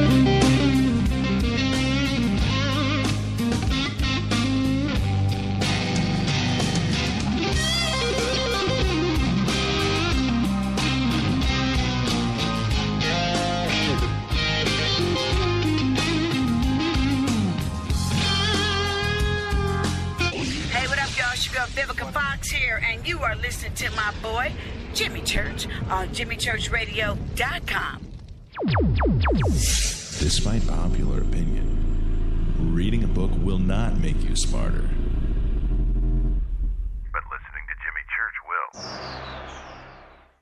Balance of Nature's fruits and veggies. I had gout in both my knees, and it's gone. Well, I'm pretty stupid. I should have ordered it 15 years ago. Best thing I ever got in my. It's the most effective product that I've ever bought in my life. He had eczema on his hand, and it cracked for years. Mm-hmm. He did anything from doctor, every cream, everything. And 3 months on the veggies and fruit, it was gone. They're just awesome. They keep asking me, what am I doing? I told them what I did with my cholesterol. I had the blood test, right? And it went down 100 points. 262, now it's 162. Everything is just perfect.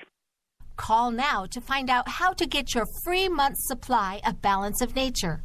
Call 800-2468-751. That's 800-2468-751. Call now, 800-2468-751. Or go online to balanceofnature.com. Use promo code TSL.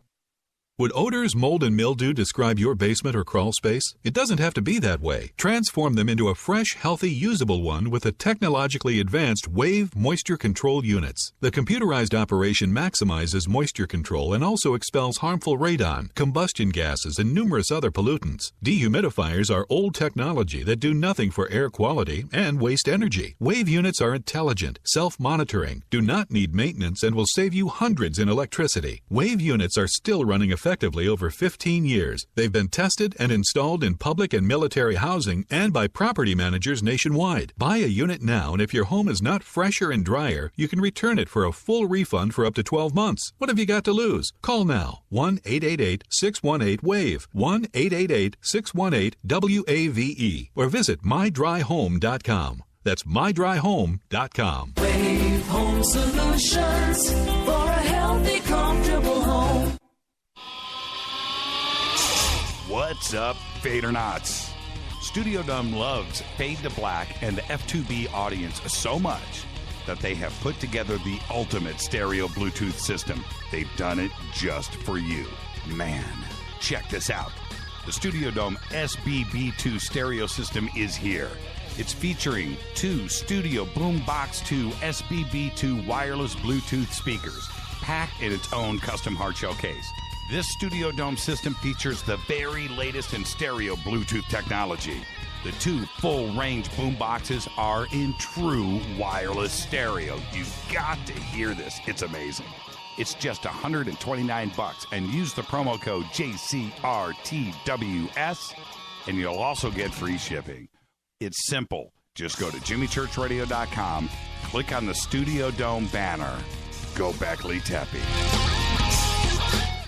This is Kristen, Erica, Brittany, Gabby, and you're listening to JimmyChurchRadio.com. It's not a lifestyle we chose. We were born this way. KGRARadio.com.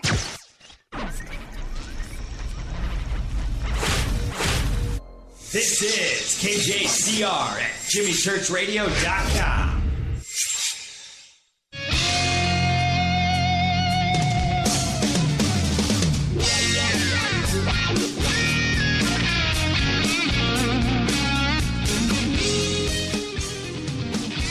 Welcome back to Fade to Black. Want to remind everybody, tomorrow night I'm on Coast. Saturday I'm on Coast. Next Tuesday, January 17th, we'll be broadcasting live from UPARS in Studio City, California at the Beverly Garland Hotel. That's right, Fade to Black live with our guest, Jason Martell. This event is going to sell out. You've got to get there and get there early. We'll be posting up info over the weekend. You can get tickets and info at UPARS and over at jimmychurchradio.com. But do go check that out. And then February 10th, of course, we're at the Conscious Life Expo at the LAX Hilton right here in Los Angeles. And we'll be broadcasting live from there, too. Tickets and info over at jimmychurchradio.com. It's Thursday night. It is Fader night. Let's go back to the phones. Hi, you're live on Fade to Black. Hello. You're live right now. This is Jimmy Church? Yes, it is. Hey, Mr. Church. The young lady from Arkansas is what motivated me to call you, actually. Okay. In a good way. And the only reason why is because I've been listening to you for about a year, maybe a year and a half. Heard you on Coast to Coast and just started following you on Fade to Black. Right on. Love everything that you do, man. Love what you do. Yeah, thank you so much. What's your name? JC from Oklahoma. JC. Neighboring state of Arkansas. Yeah, there you go, JC. Thank you so much. Before I let you go, first-time caller, and I always try to pick up first-time callers, and get them in. What's your favorite part of the show, man? What is it? Is it UFOs, secret societies, conspiracies? What is it? I lived in Colorado. I was born and raised in Oklahoma. Moved to Colorado from about 2008 to 2013. And I don't know what it is about that Mile High State, but I tell you what, while I was there, I started having a lot of, out-of-body experiences. And I don't know if it was just, I don't know why. and you know, I was waking up. I was awake, but I wasn't awake, and you know, I would just start Googling, you know, what's going on, and I came across Robert Monroe and Dolores Cannon. Dolores Cannon. Yeah, yes, exactly. And I actually ordered some CDs and just from the Monroe Institute and just was doing that, and just, you know, I was raised in the Bible Belt. You know, if you don't believe in Jesus Christ, you're going to burn in hell forever. Right. That, you know, that's just the way it is here in Oklahoma, and I know a lot of people in know what I'm talking about. That's born and raised in Oklahoma, Texas, Arkansas, Missouri, Kansas, and it was really, I was really battling between what I was experiencing and what I was taught. Right. But you know what, once I got those CDs from the Monroe Institute. The discovery, and I'm not trying to promote them at all, but I'm telling you what, it was amazing. Right, of course. They put binary beats in your ears. You need to hear one tone in one ear and another tone in another ear. And I'm not shitting you. I'm not kidding you at all. Right. I would get the vibrations, and I would just start floating out of my body, and I would know that my son was in the next room, and I would know that my body was laying in, you know, the room that I was meditating in, and I could travel from room to room. I never saw my body. I was not one of those who would see my actual body, but I could go in the next room and see my son, or I could go down the street and I could fly and go through walls, and it was just amazing. I know it was, and I still do it today, even in Oklahoma. I moved back to Oklahoma in 2013, and that's the stuff that I'm really interested in, is the out of body and the afterlife and things like that. But I love the UFO, love all of it, actually. Well, we'll have Daniel Brinkley on the show next Wednesday, and his I was going to say near death, his death experience. He was struck by lightning not once, but twice. Right, that's amazing. Yes. How does that happen? Well, you know, and he's such a great spirit when it comes talking about this. He'll laugh at me, you know, and it's sure. You'll have to check out Daniel next week, but he's one person that for real has been there. Right. And so when you listen to him, and he's not scared of death. I mean, he's I'm not either now at all. Right. Because once you have these experiences, I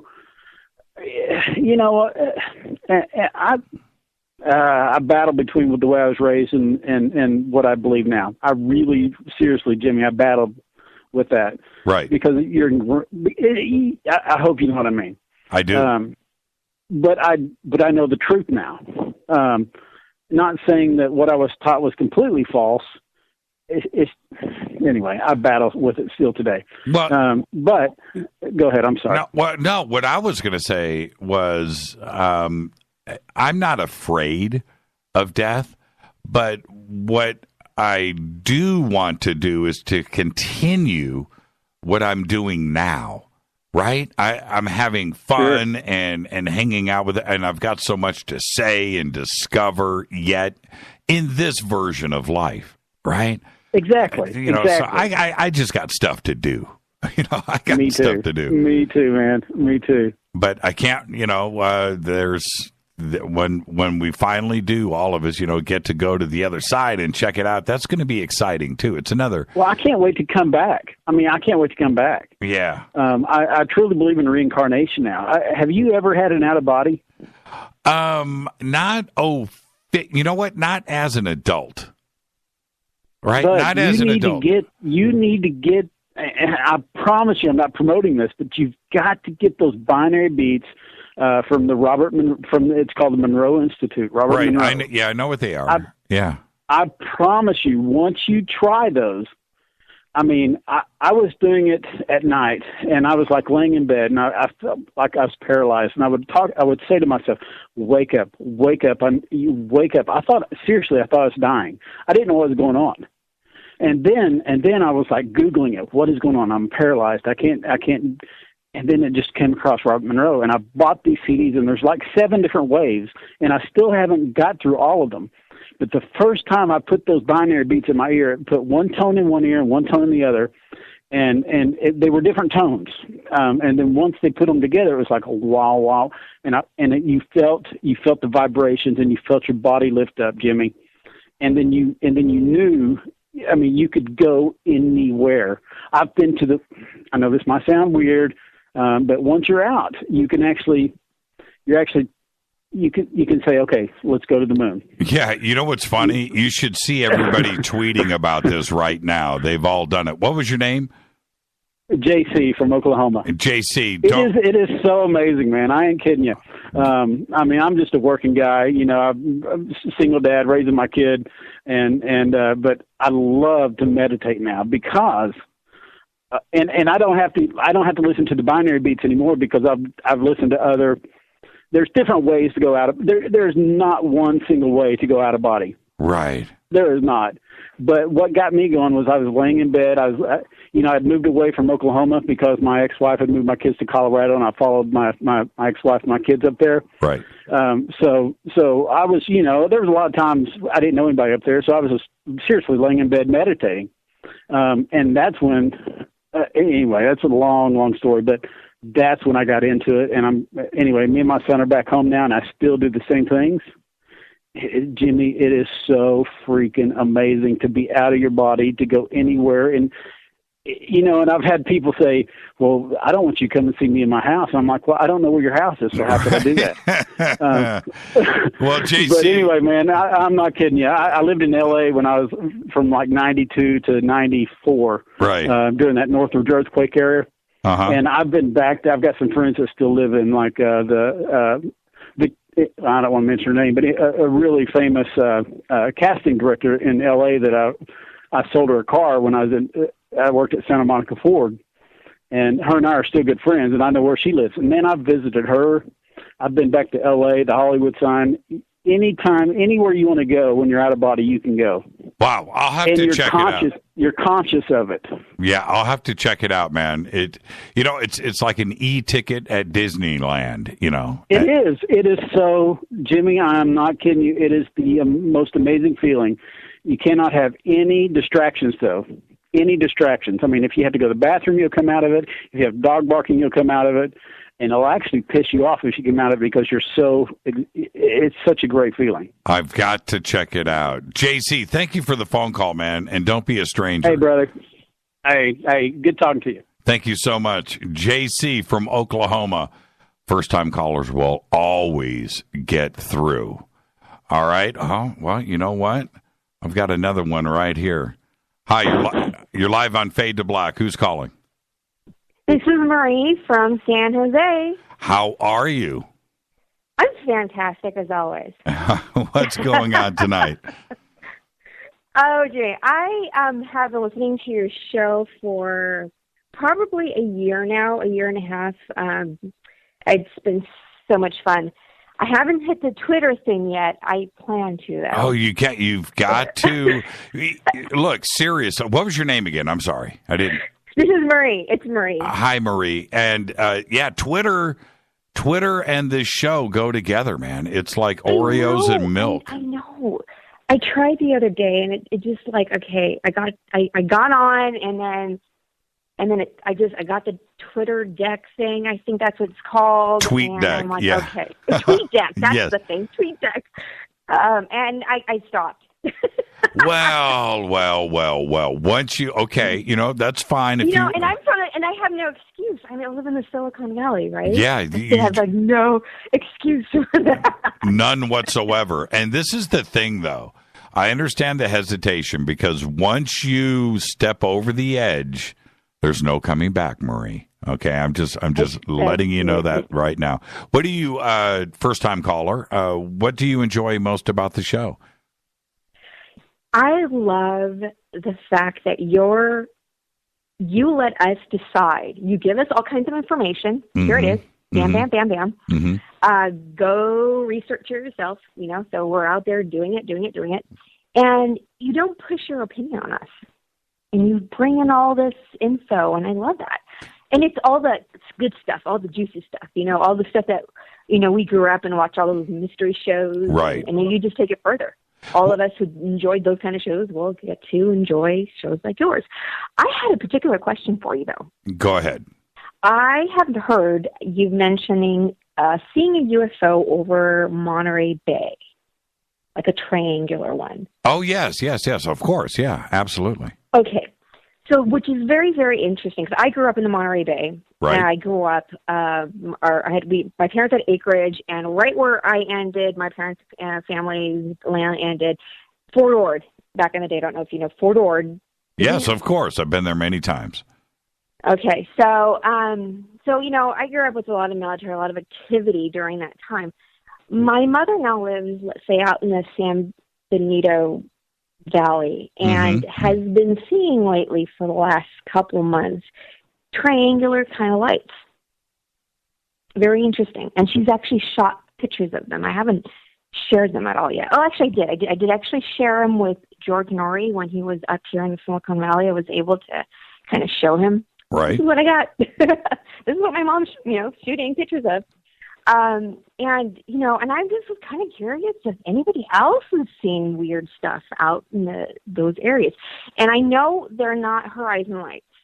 They're not horizon lights because it's flat where she lives. Right. And there's no mountains out where she's photographing. So. Right. But I'm very, very interested in seeing who else who maybe seen anything out there. Well, since you know the area so well, okay, I can tell you exactly where I was. So, if you go from Cannery Row, right there in the bay, and you take the first main street that whatever's there. There's a main street. You can take that out. I guess it would be from that point. You're like going west and north, and you go. I know exactly where you're talking about. Yeah, and there's a golf course right there, right? And right at that area, there's probably, and I've been there a few times, there's probably like maybe 8 houses that are right there on the rocks. And there's, a little bit of sand, and there's a bike path and stuff. And those houses are really, really nice, right? Okay. So, yeah, I know what you're talking about, yes. And I don't know, I can't remember the name of the golf course that is right there. But anyway, that's where it was. And so the bay, Monterey Bay, would be, if you're standing at the water, to your right, and then to your left, which is like north, from that direction would be like west and south. There's a golf course right there. And that's where we saw it, at that point of the peninsula kind of thing. I would have to look at it on a map, because the way that it's shaped, everybody, you need to understand, I don't know if I was facing north or south. The Pacific Ocean is in front of me, but I don't know if I was facing exactly west because of the way that the Monterey Bay is shaped right there. But anyway, that's where we were. And we just looked up into the sky, and my friend saw it first, and I was taking pictures of them. And he just goes, "What is that?" And I pulled the camera down to look at him to see what he meant.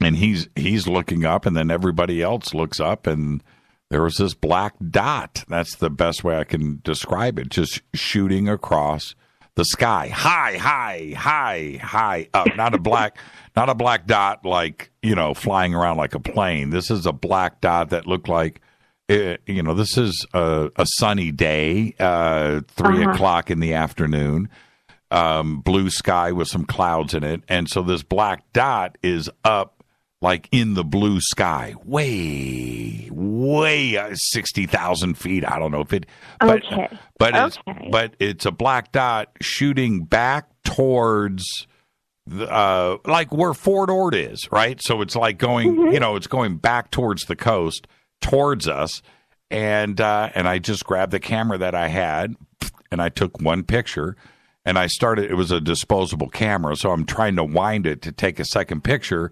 By the time that I got, thinking about taking the second picture, it stopped. And as it stopped, that's when all of us were like, it stopped, right? And it's like floating. And I was like, wow. And then I was going to take another picture. But as we all kind of tripped and went, wow, it just went straight up and disappeared into the blue. And so that's it. That's I ain't got nothing more, Marie. That's all that happened. Well, I'm just trying to understand what my mom's seeing. Yeah. And I've seen her pictures. Right. And this is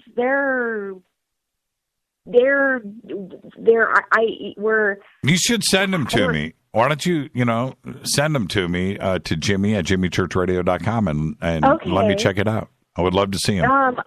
Yeah, and I'll kind of send you a little map to show you kind of where they're sitting, because these are actually low. They're not up high. Right. Like real distant dots. This is low. Yeah. And they're coming around 2 in the morning, between 2 and 3:30 in the morning. Wow. So, send them to me. Send them to me, and Marie. She has a video and stuff. So it's kind of fun. So. All right. Well, thank you. And listen, we're at the end of the show. I got to get Les in here and roll this thing on out. But love first-time calls, and thank you for this. It's been a great phone call. You've got my email address, and I would really love to check these out. I will send them out. Thank you, Jimmy, and thank you for doing everything you do. Yeah, thank you, Marie. Behave and be well. Good night. Oh, you too. Good night. Good night. Love first-time callers, man. Nothing but first-time callers tonight. It's been awesome. And, you know what? I'm just going to go ahead and bring Les in. And everybody else out there, I'm just going to deal with Les. Les, what are you doing? I am sitting here talking to you. How are you doing, Jimmy? It's been a great show tonight. A lot of fun. A lot of first-time callers. And that's... That's my favorite thing about Fadernight is the first-time callers. I mean, Marilyn, JC, and I'm sorry I forgot your name. Who you just called? I couldn't listen while I was trying to call in. Right. But their heart. I feel the same thing. Your heart pounds because we all kind of look up to you. You're a big figure now, Jimmy, and you're famous, and we all look up to you. And my heart still pounds every time I call in. So they're very brave to call in the first time. So you're too kudos kind, you guys. You're too kind. All right, K28 just posted. He said Pebble Beach. It's not Pebble Beach, actually. Now that I'm looking at this, the links at Spanish Bay. That's the golf course. So I guess we were like at Asilmar State Marine Preserve, like right in that little section where these houses are. Wow, that's interesting. So I guess we were still facing kind of west. I was thinking we were facing more north, up at the upper part of the peninsula, but there's the golf course, and the golf course was our target. We just never made it that far. But there it is. So it was the links at Spanish Bay. There you go. That's where we were. Asilmar State Marine Reserve and Asilmar Avenue. And I don't see the other part of this, but I'm assuming that the Monterey Bay is right here to the left. Okay. Real quick, before I let you go, before I let you read the credits, check this out. Amid the excitement of NASA's Discovery program announcement last week, which I talked about on the show, where they're going to fly new missions and check out 8 asteroids by in the mid 2020s, comes more crazy news for the other competitors in that proposal. Now check this out. Among them was a asteroid hunting mission called NeoCam. Neo, like the Matrix, right? NeoCam. But they didn't make the cut. They're going to get additional funding this year for a year. But NeoCam, which is called the Near Earth Object Camera, right? NeoCam, was supposed to search for asteroids. This is what gets interesting. In the infrared wavelengths, located at the L1 point, a stable gravitational region between the Earth and the Sun. Now, NASA was directed by Congress in 2005 to find 90% of asteroids that are at least 140 meters in diameter by the year 2020. They were directed by Congress. The agency is behind that search, and NeoCam was designed to find 2/3 of that 90% number, right? And they cut funding. Now, I would think that an infrared camera looking for asteroids that could impact Earth is a pretty good thing. And cutting funding. Oh, really quick, man. I got to share this with you because you smoke weed. Check this out. Check this out. The United States Air Force is now updating its rules about tattoos. They used to bar tattoos, right? And you could only have a cup, but now they need people so much that they are eliminating their 25% rule, which was you could only have tattoos on 25% of your body, all hidden. What? Now, pretty much they allow everything. You can go on with full sleeves or large body art in the Air Force. Also, the relaxing marijuana. That's right. With medical marijuana now legal in almost half the states in the District of Columbia and recreational pot use. Yeah, right. In 7 states it's completely legal. Now they're saying we don't care about your past. We don't care if you smoke the weed. Right? Come on, the Air Force wants you. They're not going to question anything. I swear. But, however, there's always a however. Mm-hmm. Applicants will be disqualified if they smoke the Mary Jane after their initial entrance interviews. But as far as your past, you were a pothead in high school, they're cool with that. The Air Force wants pot smokers. All right, Les, take us out of here, my brother. Yes, sir. Special thanks to Jon Rappoport and all the first-time callers and Fadernauts who phoned home tonight. Fade to Black executive producer is Rita Camurian. Special thanks to LJ3, that's me, Renee, Jonas, Mark. Thank you, Dennis. Thank you, Brother Bob. Announcers are Steve Harder, Gene Vito, and Mark D. Kovar. Fadey by Dale. Webmaster is Drew, the Geek. Music, Doug Aldrich. Intro, Spaceboy. SpaceboyMusic.com. Fade to Black is produced by KJCR for the Game Changer Network. Syndication KGRA The Planet.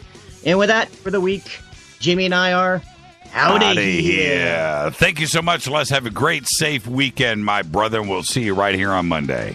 See you on Coast. That's tomorrow night. Thank you so much, Les. All right, LJ3. This broadcast is owned and copyrighted 2016 by Fade to Black and the Game Changer Network. It cannot be rebroadcast, downloaded, copied, or used anywhere in the known universe without written permission from Fade to Black or the Game Changer Network. I'll see everybody tomorrow night on Coast. My guest, sitting in for George Norrie, my guest will be David Wilcock. Saturday nights over at Coast, Damon T. Berry. And then I'll see you guys on Monday. Until then, everybody be safe. Go Beckley Teppy.